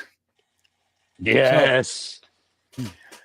in the wilderness of Alaska lives the species Ursus arctos, commonly known as the brown bear. One remote coastal area populated by these bears, Cobra once tested a strange new weapon. This weapon targeted the olfactory senses and was designed to force a population of an area into fleeing, or if they couldn't, driving them mad. While experimenting with delivery systems for this weapon, they set it off near a den of large brown bears. All but one, who was on his way back to the den, was vaporized. Knocked unconscious, but skewing his highly sensitive olfactory senses, he awoke just as the Cobra agents were analyzing the test results in the area. The chemical compounds in blast also had an unexpected effect. It caused the bear to rapidly gain enhanced intelligence. By the time the G.I. Joe team arrived to investigate, they found pieces of the agents everywhere and the bear in the surf, desperately trying to wash the blood and smell out of his fur. Quickly befriended by Timber the wolf, it understood that the G.I. Joe team were friendlies. Following them back to the well and then onto the USS Flag, it found its way to the laundry area. There, it found the only thing that comforted and relieved the stench burnt into its nose, the overpowering scent of fresh linen. Eventually accepted into the G.I. Joe team as a companion, he has vowed to bring down Cobra and avenge his family. Now the word is out amongst Cobra agents. Wherever the smell of fresh linen goes, death follows. Code name Snugglesoft. Fucking ridiculous. I had so much fun doing I these just things. when you were telling me about that idea last night, I kept thinking about like now we need a second bear in the Joe line. We need the polar bear and this one. Oh, let's see. All right. Go back to that, then that. Okay, make sure that stays on the screen. So I'll go on into my next one, and that is this lady right here. I had fun with this one. Nancy Green was born in Mount Sterling, Kentucky, to a police officer father and a mother who was a hostess at a popular restaurant. After graduating high school, she moved to Louisville to pursue a culinary degree at Louisville University. Working her way through school, she took a civilian job in the mess hall at Fort Knox. She was well liked by the soldiers and became known for her breakfast delicacies and no nonsense attitude. The soldiers come to look at her as an extended family member, an aunt, if you will. She was on duty the day that Cobra broke into Fort Knox and made off with a large amount of gold on a bullet train. During the assault, she was credited with saving the lives of several soldiers after she coated the hallways with batter, causing the Cobra soldiers to slip and fall, thus giving the soldiers time to regroup and return fire. No one expected her to enter the fray, wooden spoon in one hand and a Beretta 9mm in the other. She single handedly decreased the amount of gold Cobra was able to make off with, which was later recovered. She was solely credited with turning the tide and made an honorary G.I. Joe team member on the spot. Though she went on to graduate and start her own successful baking mix company, she attends G.I. Joe training exercises to this day. Codename Aunt Jemima. So I had fun doing that one. I had to do some research writing these things. I wasn't expecting that when I started doing these. So You know what just suddenly occurred to me? I wish I had kept one of the old 80s Aunt Jemima bottles where they kind of had her sculpture in the side of the bottle oh because yeah, you could prime it and it would scale really well to the G.I. Joe classified line. You could almost have an Aunt Jemima figure. that'd be sweet. I could actually bring my creation to life. So Mm, keep they're going. bringing they're bringing her back too. So which is good news. Good news. All right, so here's one nobody ever expects is this bastard right here. What about this guy? Well, when you're going to the proctologist, you might expect them. Yep, he's missing a finger too. Uh, Originally created in a Cobra lab by Scrap Iron and Dr. Mindbender, Lefty was designed from a synthetic polymer infused with the first generation of programmable nanomites. Originally designed to be PPE, disaster struck when a Techno Viper mishandled one of Mindbender's DNA experiments. Becoming self aware and sentient, it began devouring the Techno Viper's hand and somehow gaining his knowledge while leaving the place where his left hand was a stump resembling raw hamburger meat. As others tried to pry him off, he enveloped their hands as well, absorbing each one's knowledge and memories, leaving them as mindless one-handed husks. Realizing it could think and speak, Mindbender reasons with it, eventually offering it a partnership rather than just a tool to be used. Lefty eventually agreed and now works side by side with Mindbender in the lab and the interrogation chamber in an uneasy partnership. Mindbender, secretly terrified of his creation, knows he must watch his back and keep Lefty happy at all times, for he can never know the terrible truth, the existence of Righty. Codename Hamburger Helper. I hope you guys are liking these because it took a long time getting these damn things done. And I really did try to shorten them, but there is just no way to bring mascots into G.I. Joe and making it really short. I just read gonna happen. I just read Mr. Mad Gus's comment. That one. I thought that was a good comment. No, Yeah. no, about the wood in it. Oh, a hand with wood in it. Oh, it depends on whose hand, I guess. So, I think we've done a really good job of keeping these as PG as we can. yeah, I had to work at a couple of them. So, all right. So let's get on to yes, codename Hamburger Helper. His actual name is Lefty. I didn't know that till I started researching it. This dude has he has a legit name. His legit name is Lefty. I learned a lot about some of these people, as you have seen and will see. Oh, the Aunt Jemima, was it Nancy Green? That was the name of the model that originally played her in the 1890s. That was the name of the first lady that actually was Aunt Jemima. She was the first black corporate spokeswoman ever. So that was why, and there's been a bunch of them that have taken up the mantle, but that was why I picked her for the file name. I thought that was cool. So, not to distract, but when we went over this, she was one of two names that were the very first two out of your mouth when you claimed this. And I just want to let you guys know, as a Canadian, hearing a guy like Darren or like 3-Star Drawl say those names in that Southern accent, I was like, we could be in for some danger here. I didn't pick the second one, so the other one was Colonel Sanders. So I was like, that would be a wicked 2-pack. That would be awesome. But he wound up getting beat by somebody else on the list. So I would rather have done Aunt Jemima than Colonel Sanders. So just so you all know that now. Spicy. All right, so codename Spooner. That boy ain't right.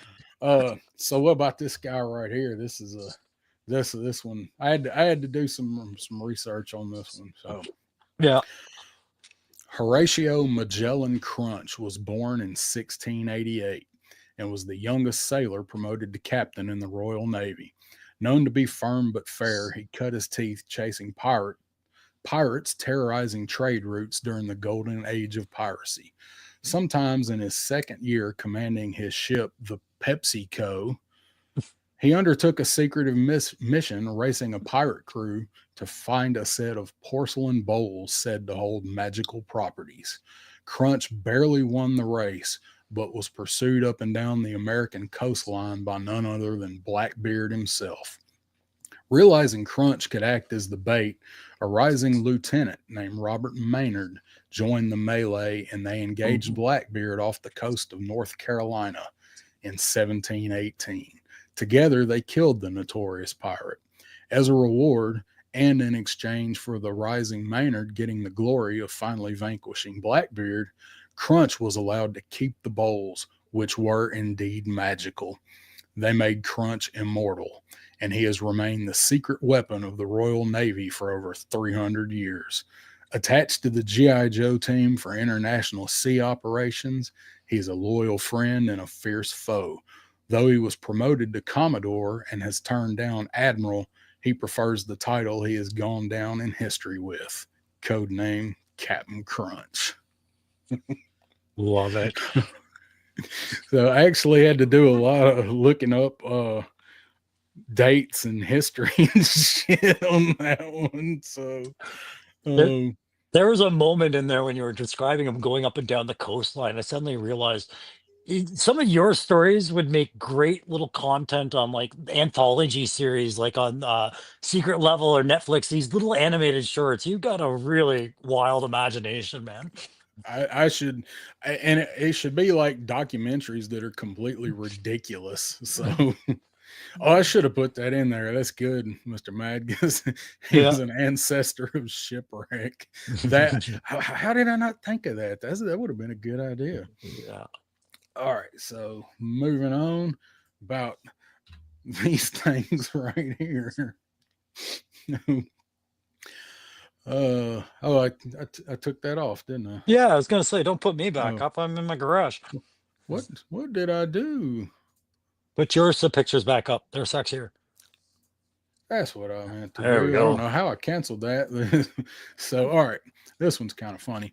Due to the Mm. constant complaining by toilet vipers, Cobra Commander tasked Destro with inventing a new piece of equipment to assist them in their duties. Cobra mess halls are a tricky place, and cleaning the latrines is one of the most dangerous jobs in all of Cobra.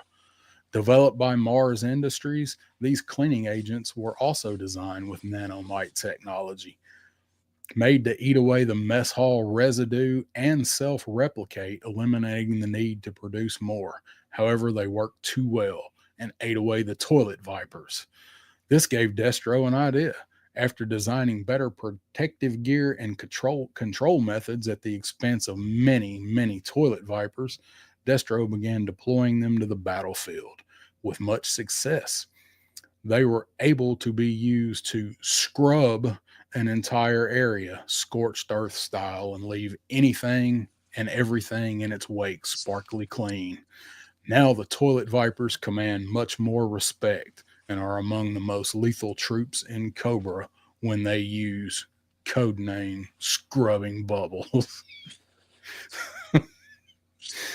I was wondering That what you one, were gonna do with this one when you said you I were was, taking that one.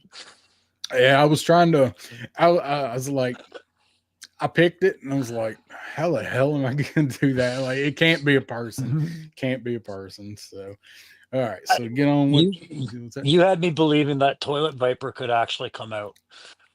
He is coming out. He just looks like an alley viper. I need a Oh, I see what 1/12. you did there. Yeah, I need a 1/12 scale plunger to go with that guy. Definitely. So, Yeah. Mr. Clean battles Big Boa for the right to The- lead the janitor. He's cleaning up the new Ma Deuce. Yeah, that's right. The real Ma Deuce. The All right. Jemima Ma Deuce. It's that batter I was talking about. Gross. It is. It is. That's just nasty. That's just nasty. All right. Let's get on to this dude right here. How the hell are we going to make this guy in G.I. Joe? Well, like to hear it, here it go. Little is known about Punchy, rumored to have been orphaned on the streets of Ai, Hawaii. He spent his time scavenging the beaches and pickpocketing tourists when he wasn't in the water surfing and freediving. Eventually, he ran afoul of Edward Lealoha, who was later to become a Navy SEAL and the G.I. Joe diver known as Torpedo. They developed an intense rivalry, both diving, surfing, and in morality. When Edward left for the Navy, Punchy stayed and started a small street gang with his buddies. They called themselves the Whitewater Waves. Punchy was prone to violence and enjoyed assaulting random strangers while his crew filmed it for TikTok. This escalated his pickpocketing into assault with a deadly weapon and robbery, which eventually turned into the armed robbery of businesses. One night, they fatefully targeted a trio of odd looking tourists outside of a bank. However, these were no ordinary tourists. The Whitewater Waves were quickly overpowered by Zartan, Xandar, and Zorana, who are actually casing the bank for a future robbery themselves. Impressed by their boldness, Zartan offered them a choice. join him and his siblings, or die. That is how the Hawaiian chapter of the Dreadnoks was formed. Code name Hawaiian Punch. Nice. Like, oh, like that. Oh, I. This is Hawaii, so now I'm picturing Dog the Bounty Hunter joining DEF to go after Punchy. Yeah, yeah, not a fruit gang. Uh, Not a fruit gang. Dave Yeah. Dave says if you don't do Kool-Aid Man, I'm out. He Well, may or may not be be showing up. stay So tuned. True believer. Come on, Stanley this shit, yeah, Dave. Stick around.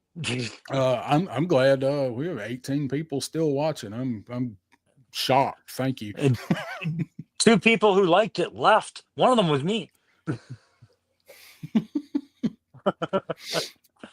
All right, this guy's in the thumbnail.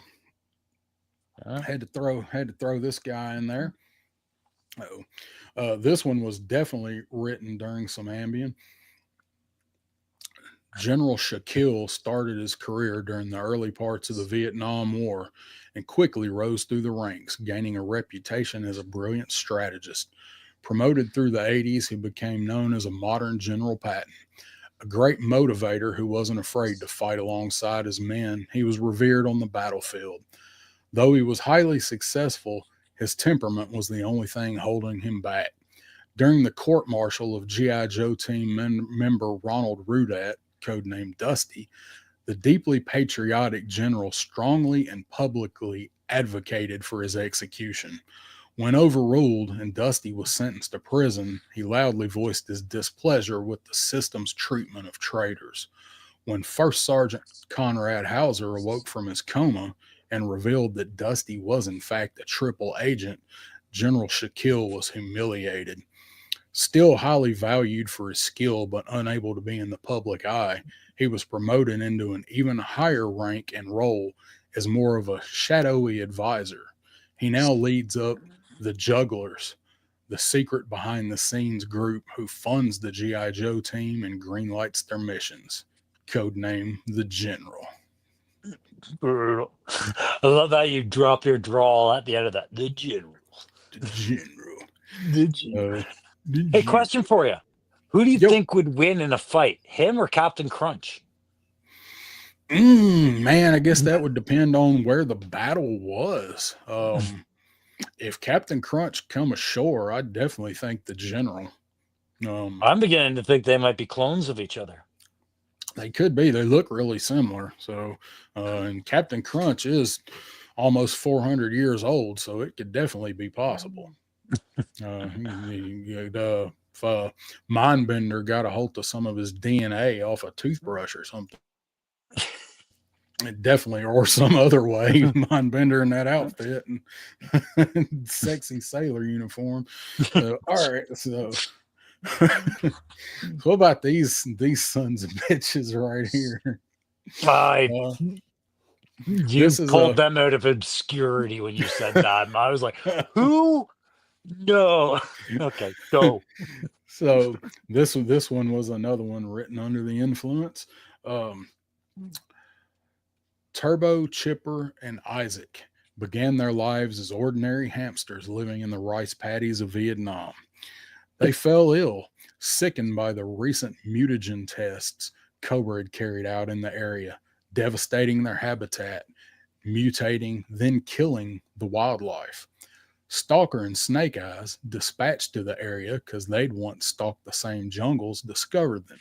Finding no signs of Cobra activity remaining, they rescued them. They intended to rehabilitate and study them. However, once back on base and nursed back to health by Doc and Lifeline, they grew, as did their intelligence. They gained the intelligence equivalent to a modern 20-year-old and began to speak and learn other skills. Heavily influenced by the hardcore rap Lifeline loved to listen to, they developed personas, spoke, and even dressed in the fashion of the music and conversations they heard. Eventually given training by many G.I. Joe team members, they joined the intelligence community as undercover urban spies. They were provided with several heavily modified and armed Kia Souls to patrol the streets and report any Cobra activity back to G.I. Joe, waiting for the opportunity to get even. Codename Hip Hop Hamsters.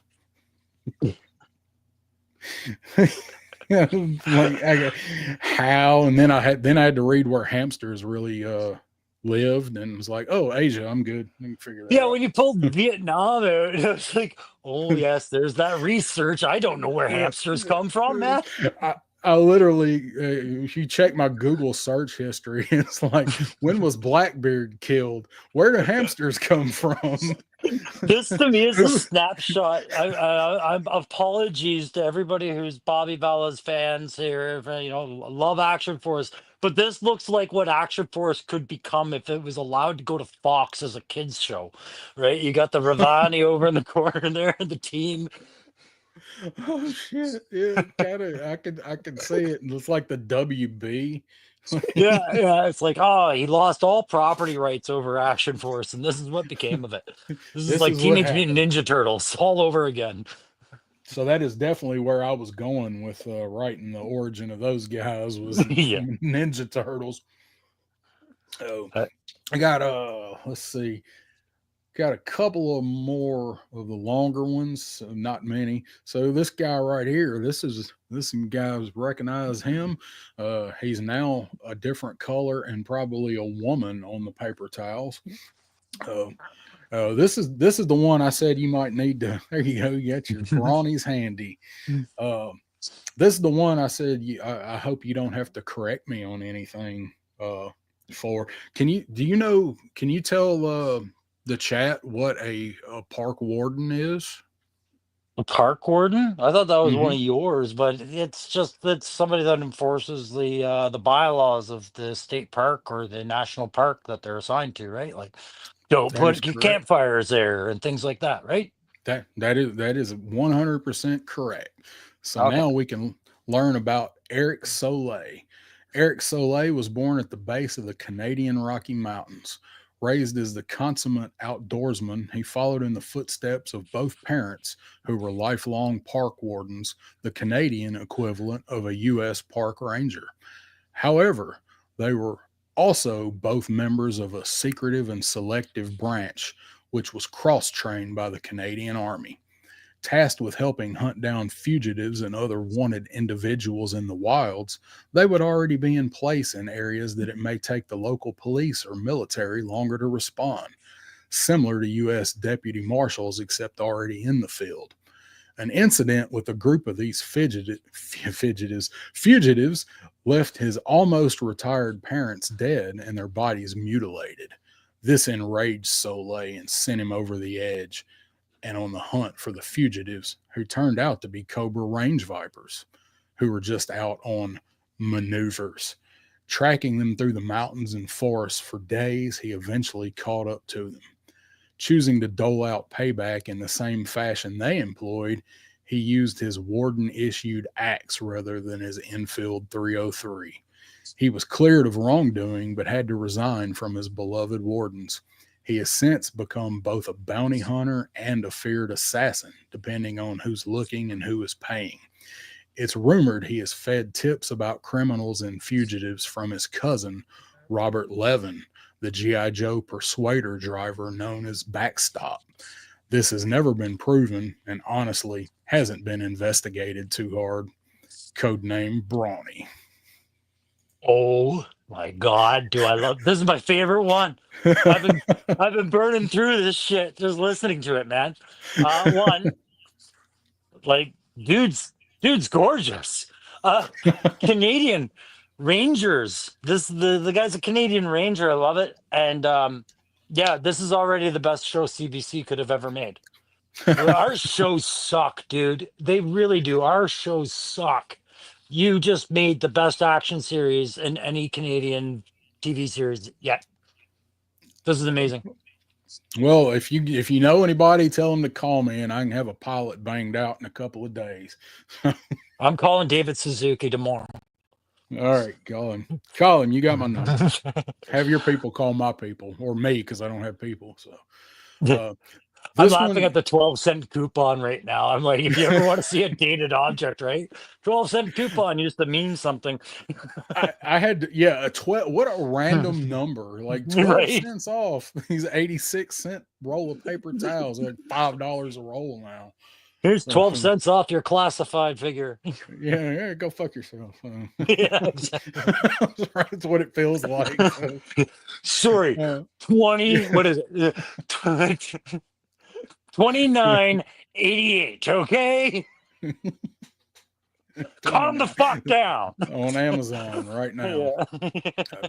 All right, so this next one I think was one of the first ones I thought of, and probably my favorite one, and also took a little bit of doing. It's long, but longer, but it's pretty good, I think. So anybody remember this dude right here?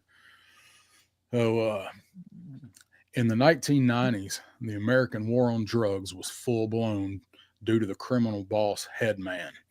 Eventually, the G.I. Joe team was called in to help with the situation, forming the DEF. Billions of dollars were spent. Eventually, they were able to turn the tide and bring down the headman and his criminal empire of headhunters. The flow of narcotics slowed to a trickle, but little did G.I. Joe or anyone else know Headman's narcotics game was all a ruse, and something much, much worse had already taken its place. There was a mastermind behind all of it, and everyone knew him. His product was already in most homes, schools, offices, police stations, airports, military bases, everywhere. High in the mountains of Colombia, he used the money Headman laundered for years to develop a new product in new labs deep in his compound. Spending billions of his own, he found a way to combine Colombia's two most famous exports. By genetically modifying the coca plant and the Arabica coffee bean, he developed the most addictive substance in the world. Marketed directly to us by him for decades, no one suspected a thing. Disguised as a simple farmer, he traveled everywhere promoting his product, and always at his side, sharp and aware, his trusty attack mule, Conchita. Once everyone became aware of his superior product, aside from an occasional commercial or public appearance, the work did itself. By slowly mixing his cocaine with regular coffee beans, the world was in his grasp. It made him a trillionaire over the last 30 years. The world is slowly catching on that something is going on, though, and G.I. Joe has been tasked with looking into things. Also aware of this massively addictive substance is Cobra. But for now, the world is secretly controlled by one man, codename Juan Valdez and Conchita. I love it. It's When like another Joe's season. Yeah. Then Joe's just the Jefe. Hefe de Hefe. I read that and I pictured Channing Tatum in 21 Jump Street. My Oh name's yeah, Jeff. yeah. Oh, it's awesome. Yeah. What's But up, yeah, Wraith Mace? Wraith I Mace I in don't the know. house. I could see Pedro Pascal making this another season of Narcos. Yeah, yeah. Mhm. He does look suspiciously a little bit like not Pedro, but uh Valdez here looks a little bit like Pablo Escobar. I I was think. just thinking of Pablo Escobar in that series. Yeah. Yeah, I mean, look, he's like you just see him sitting on a swing set by himself somewhere. Like this this donkey by his side. Oh, it's actually a mule. Everybody says donkey. I don't know what I said. I don't know what I wrote, but it's it is a mule. So that brings me to I did something different with the last couple I got. One of them is this dude right here, and I did not write anything up for this guy. I thought we could brainstorm and come up with something with us in the chat. However, this is the Energizer Bunny, and he works for Cobra and Mars. Well, right away, I see a whole new Skybound Entertainment series called the Dark Energizer Universe. It's the Dark Energizer, and it's already like pinkish purple. The color's already there. Yep. So every time he bangs the drum, it shoots a pulse of energon out and vaporizes or stuns whoever. In a world where the lights never go off. Hey, every time he beats his drum, somebody dies. Yeah, there you go. So I actually would have written something for this guy, but I ran out of time. But I did Still, have him. He was going to be Cobra and Mars, so work, for Destro subcontracting through Cobra. yeah, still looks cooler than Sneak Peek. Still cooler than Snake Peek and Fast Draw, if you want my honest opinion. Yeah. So my last one is the same fashion. I didn't actually get a chance to write anything for him. Yes, Pepe the Little Mule from Romance. I haven't seen that movie in forever. I forgot all about that. That was a Kirk Douglas joint, wasn't it? What was the other one? There's two. Romancing the Stone. Jewel of the Nile and Romancing the Stone. Jewel of the Nile was the other one. That's the one I was thinking of. It was like yeah. when it was like Indiana Jones from Wish. Yeah. It was pretty good, but it was Indiana Jones. Kids didn't like it as much. He was Alan was no, what was he? He wasn't Alan Quartermain. I'm thinking of Alan Quartermain in the Lost City of Gold. I don't recall. I can't remember who the character was. It's been so long since I've seen that. Anyway, so the last one is one that I did want to write up. I just run out of time, run out of steam. And this one was mentioned earlier. He's also in the thumbnail. Oh, I know who you're talking about. So that is, of course, the Kool-Aid Man, and the Kool-Aid Man is a dreadnought. If you look at the thumbnail close enough, he is busting through the wall, but he has the old school Zartan, the Dreadnoks logo with the hood and the eyes, and it says Dreadnoks where the teeth are. He's got the hood and the eyes transposed. I'll show it in a second. I'll say, yeah, you're gonna have to. I'm trying to picture this. You probably didn't blow it up real far, and okay, so. I was going to make the Kool-Aid Man a dreadnought, and I was thinking maybe they picked him up traveling through Jupiter, Florida. That's the town in Florida that had the freak show. That's where all the retired freaks go to live. And they got a community. It's called that season of American Horror Story is based off of. It's that community. So I was thinking maybe they rescue him from there or something. What would his dreadnought weapon be? He's kind of has some kind of dreadnought weapon. I'm sorry, but I'm fixated on a whole other dreadnought approach to this guy. What do you have? What are you thinking? So I picture him being held hostage by the dreadnoks under a porta-john, and he is the living proof that there's syphilis rampant through the community right now as he breaks free of his porta-john. That's one way to go. Sorry. So his weapon is syphilis, to answer your question. Weaponized syphilis. Crimson Cobra Commander, red acid. That's good. Like he's got a gun that with a hose that goes into himself, and he fires acid at people. Dave says, I knew he'd be a dreadnought. Yeah, I had to make him a dreadnought. And let's see, go do away with that banner, and I'm gonna play something real quick here because I do have the word "what" right in the thumbnail and right there on the screen. Dread mascots, what if? Say what again? I dare you. I double dare you, motherfucker.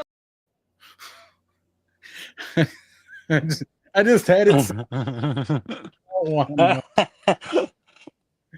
So I'll pull that thumbnail up. Every time you pull it up, the sound mutes, but I know exactly what sound bite you're using.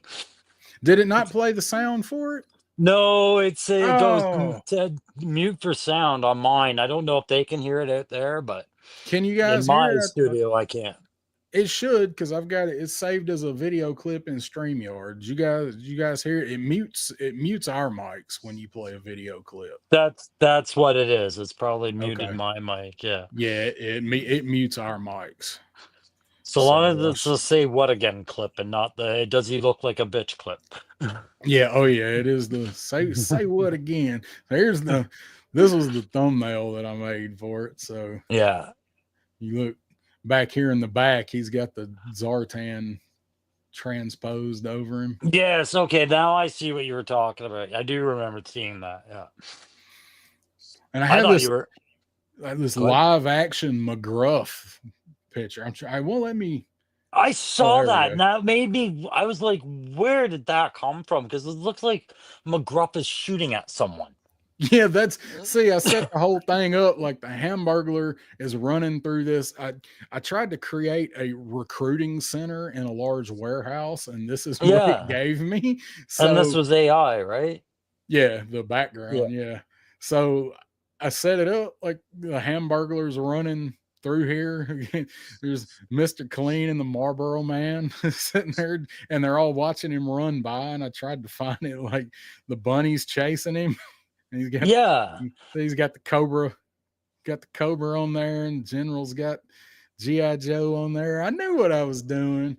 There's Oh, I the could see it. There's ones we didn't even talk about up there, like the Raisin Brand Sun up in the top left there. There's the Burger King Overlords. Yeah. so, yeah, I got the Joe Burger Cool King dude. Camel. Yeah. And you got the Roman gnome back there. I was gonna do that guy, but That was fun. Smokey. So I had fun. I hope you guys enjoyed it. It's silly. We like to do fun, silly shit. Somebody asked if they still sell Kool-Aid. Hell yeah, they still sell Kool-Aid. And Yeah. the name of Punchy's gang, the Whitewater Waves, that's a Hawaiian Punch flavor. I didn't know It's that. a whitewater wave. Yeah. I had to Google Hawaiian Punch flavors to find something. I was thinking about like this. I first off, it finally occurred to me that what he's wearing is a red straw hat because those Yeah. always look like really weird antlers to me. Like, is he a moose child? Is he a deer child? What's the Hawaiian connection with that guy? And then it was a straw hat. But I kept thinking Yeah. of Red Hot Chili Peppers in Point Break when you were talking about him and his gang. That was in my mind. That wasn't lost on me when I was writing it. And I'm like, how can I make this not the surfing bank robbing crew, but something else? And like, yeah, there's no way really not to. So I thought for years that he had dreadlocks. Sure. I could have seen that too if you'd pointed it out. Yeah, I thought all the time, like I knew it later, but I thought when I was a kid, I thought he had red ass dreadlocks. Hawaiian Punch was one of those forbidden drinks for me where it was too much sugar, so they didn't let me have it. And then as an adult, clearly if you didn't mix with alcohol, I wasn't going to drink it that much. That's right. Yeah, down here we mixed that shit with PGA and it made Hunch Punch. Yeah. Clearly it's a straw hat. I can see that now, but as a kid, I had no idea what was going on. Yeah, when I was a kid, man, I thought it was dreadlocks, and I was like, it's not Jamaican Punch. This is Hawaiian Punch. They probably got some Jamaican Punch now infused with some shit. So, and I'm guessing that was Crimson Cobra Commander. You could hear it. I thought you should have been able to. Yeah, say what again? I wanted the whole thing, but I would have had to piece it together. Yeah. So yeah, I always thought Punchy had dreadlocks, but for some reason they made his straw hat red. Yeah. It's like I learned a while ago, Wendy's, the girl, her logo, her collar says mom on it. It's make her more identifiable to you. I didn't know that. Yeah, apparently, if you look just under, right around below where men have their Adam's apple, that little brooch or something, if you look, I think it says mom or wow or something. Oh man, you're right. It does. Hey, pull it Subliminal. up. Yeah, man, they did. They used all kind of subliminal stuff in this. Some of this, especially this older advertising. Yo, mom, plain as day, right there. So this was fun. We bit off. I said more than we could chew because I think we had to do a lot of looking and a lot of research on them. But I got a bunch we didn't use too. But Yeah, I had fun. Hope you guys enjoyed that. The men don't have Adam's apples in the Philippines. I don't know. I've never been, so Where was it? I bet some of the women do. I was on the bus in the Philippines staring at the hottest chick in the world, and I was just telling myself, don't get hurt, don't get hurt. But she did.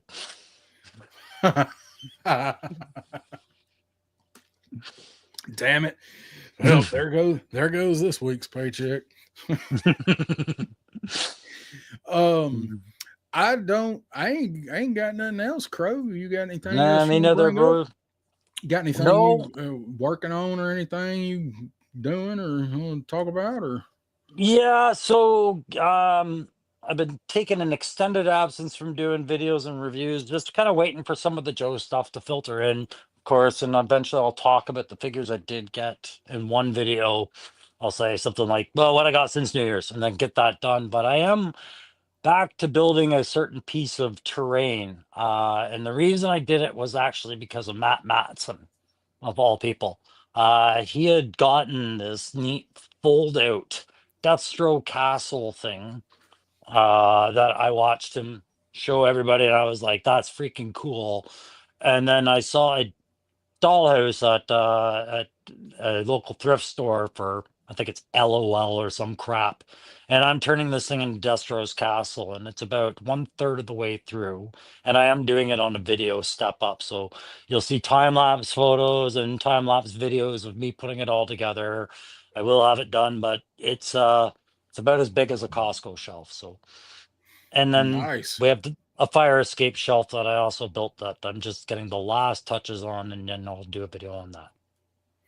Sounds good. Crimson Cobra Commander wants to know if you're going to be doing any lives because he misses them as we all do. Yeah, buddy, I am gonna go back to doing lives here shortly. I thank everybody for the patience on that.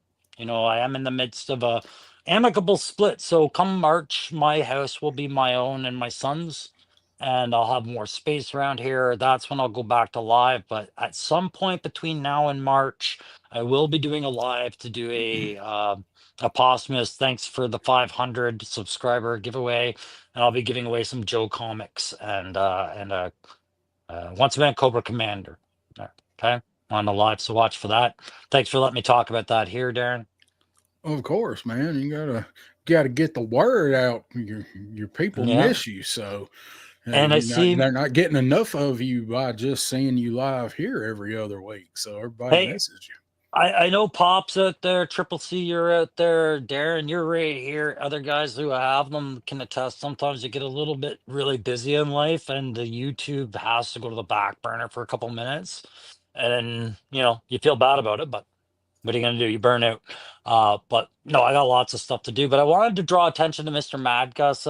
Legends series has a video that you guys sent for us. So I'll definitely check that out. I heard you guys or saw you guys talking about it in the chat. So apparently we've got quite the video from Legends. All right. Oh, okay. I'll be looking forward to seeing that. So, I don't got some reviews coming out. Obviously, whenever these guys get here, try to get them done over the weekend. I've got Leatherneck and Saw Viper supposed to be here, I guess, tomorrow, and I also have the 60th anniversary Halo jumper coming from my good friend, the King of the North here, Crusty Old Crow. sent me that one, so I'm looking forward to getting that guy in because he looks badass. Is he? Do you think he is better or the Marine Sniper is better? Which one do you like better? I personally like the Marine Sniper just a little bit better, but I am not in the, let's say, the majority of that one. I understand a lot of other people feel like the Jumper is better, and I can see why. Well, I mean, I I don't. don't like, I was already predisposed to not liking either one of them, and you really had changed my mind on getting the Marine Sniper. And I'm glad I did. That's a badass figure. Everybody seems to really like the Halo Jumper too. I mean, it's airborne, and airborne's a good figure. So, looking forward to getting him in, and she's already better than either one of the other two, the first two for me, because I didn't care much for Sure, them. I can see And that. man, you can get this chick into some for real sniper poses.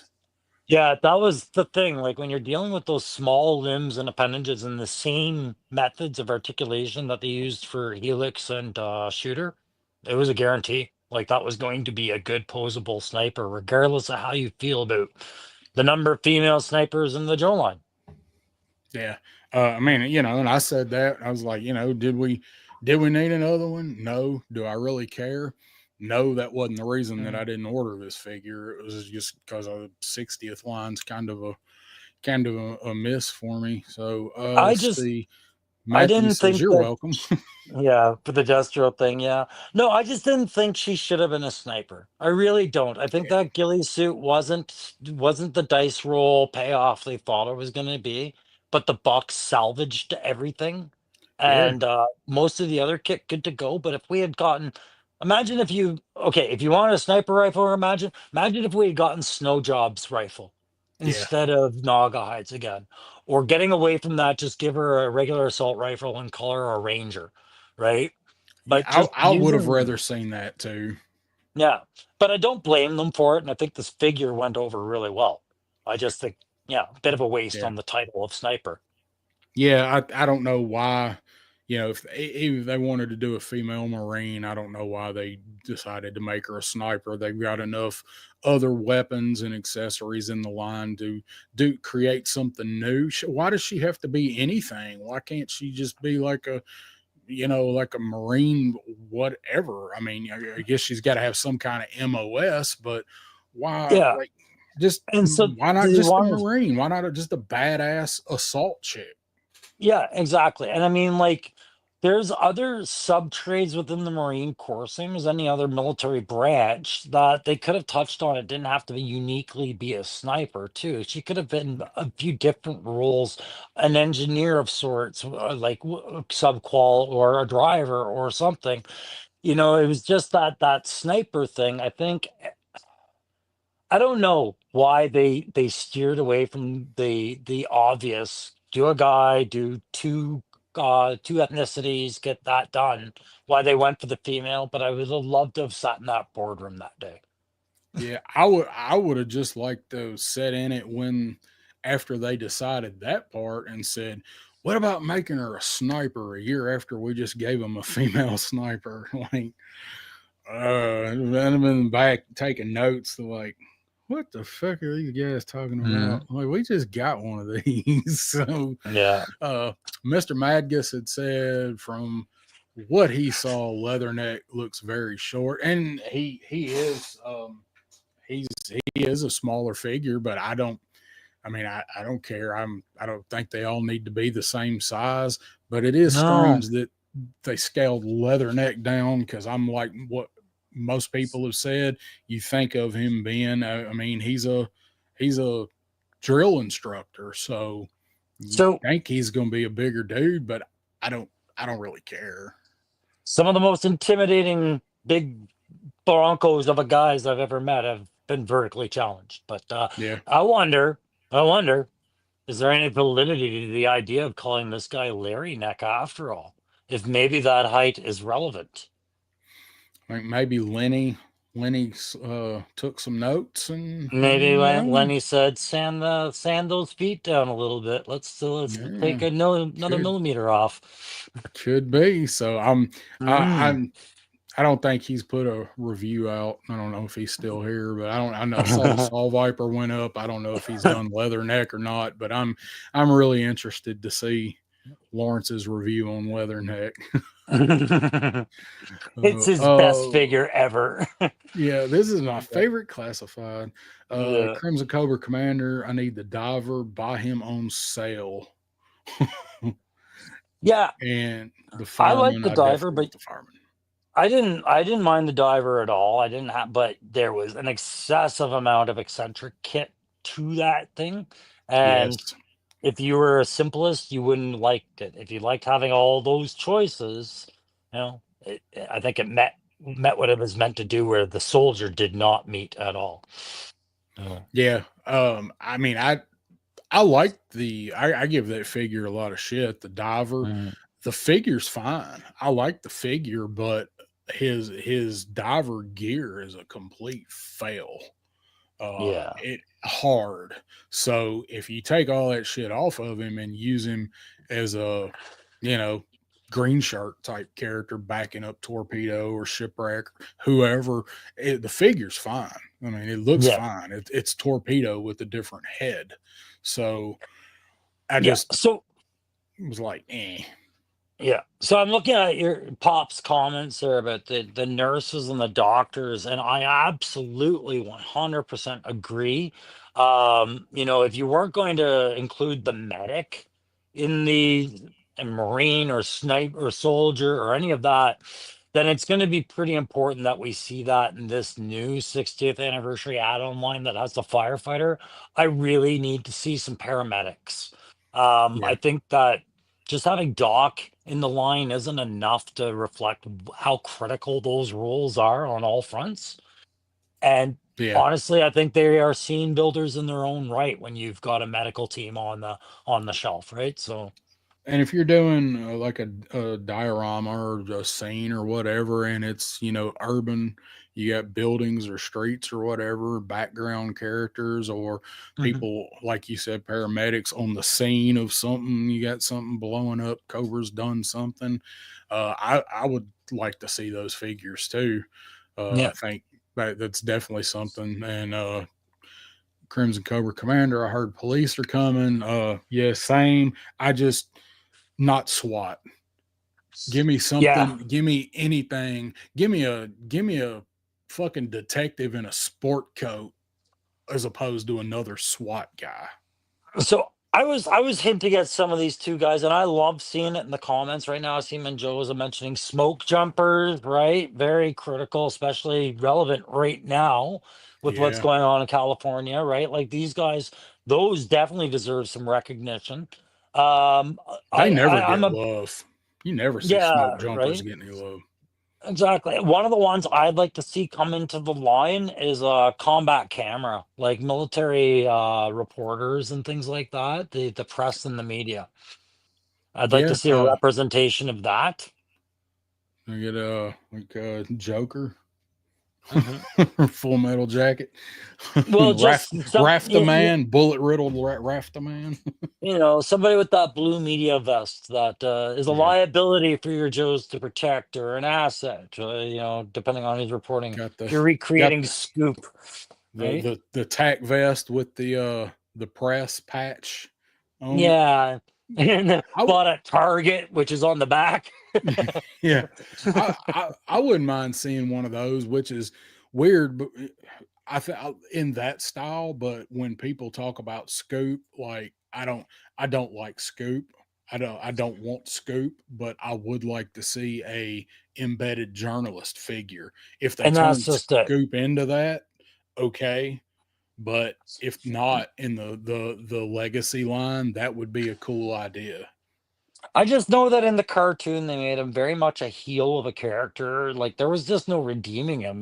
But every movie he made was a dickhead move, right? And Yeah. I was like, well, that's not really fair.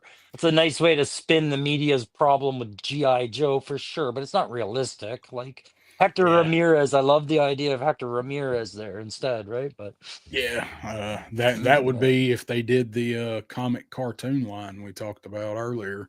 You yeah. know, Hector Ramirez. So we'll And see that's those. remember we talked about the spy for Operation Monster Force in the general and the interchangeability. There's Hmm. another one they should look at is media personality, right? Yeah, yeah. That would be cool, and especially if they ever did something like what Valaverse does with like head packs and interchangeability and stuff like that, and you could swap them around and have different, Hmm. looks or different ethnicities or whatever. They could do a Yeah. lot with it, and I think a lot. I think people would buy those figures. Would there be as many by them as another Snake Eyes? Probably not, but I think they'd sell enough to justify making them. I think what I see with I'm gonna have to keep attacking Fresh Monkey Fiction in the nice way here. When I keep drawing my point from that particular spy figure and that general figure, isn't just how you can swap out these ethnicities and choices. It's that each one is familiar to a completely different intellectual property. It could be Men in Black paired off with Venture Brothers from Adult Swim, two different characters all on the same buck. It's very different than what we see with the 60th anniversary choices with the Yeah. classified, right? So, Yeah, so we'll see. I think the reception from what I've seen for that firefighter figure has been pretty positive. hmm Most people, I see more people interested in that figure than I saw for some of the 60th anniversary figures. So, it ain't going to be for everybody. It's not something everybody's going to pick up, but I do see a lot of interest in it. So, if they can keep doing that niche of those more civilian type characters, I think they'll sell. I think people will buy them for, you know, background characters or hmm ride-alongs or whatever. I'd like to see them. Will I buy every one?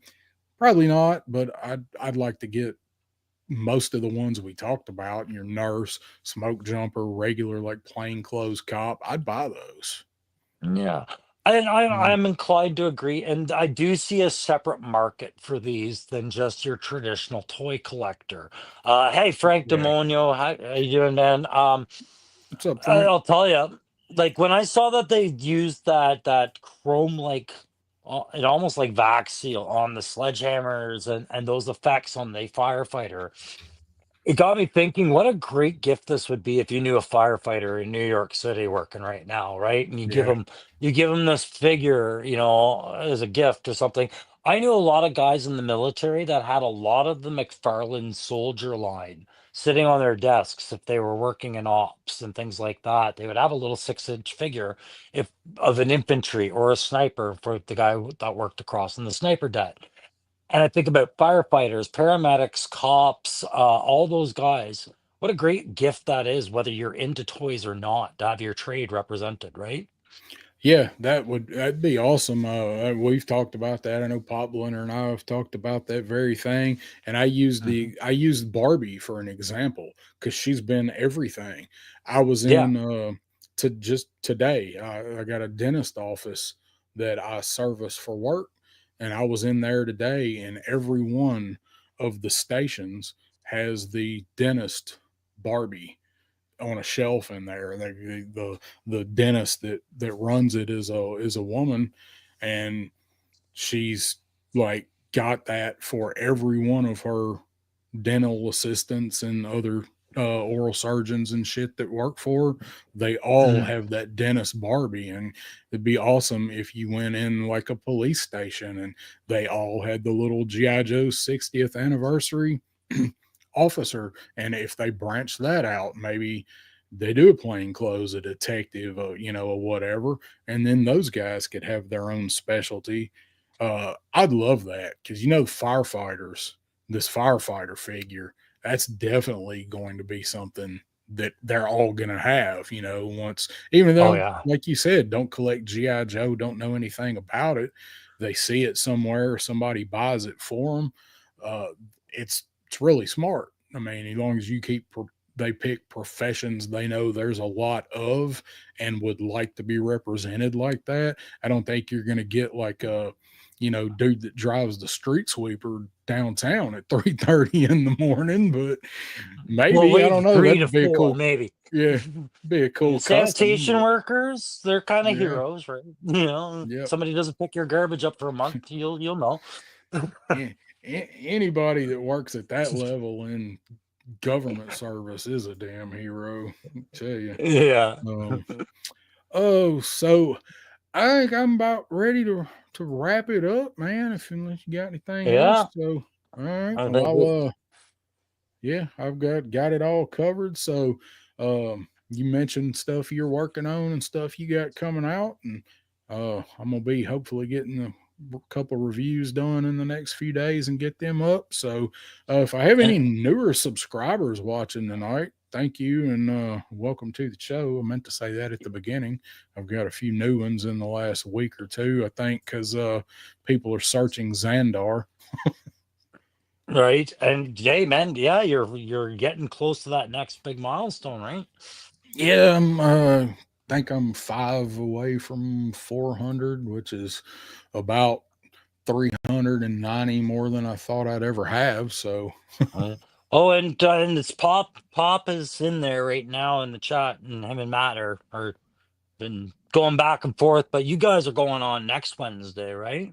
At yeah, 9, well, 9 your time. I have right? no idea what we're going to be talking about. Probably Saw Viper and Leatherneck, since we didn't get to talk about them tonight. So we'll come up with something. Pop Blender and I do have a version of what we did tonight for a whole different like type of thing, similar to what we did tonight, but I don't know if we'll do that next week. We got to talk about it. But so yeah, but we'll be back doing something on Sevens Wild.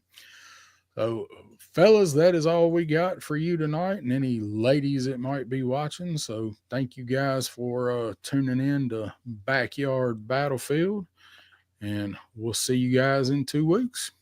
Yeah, take care.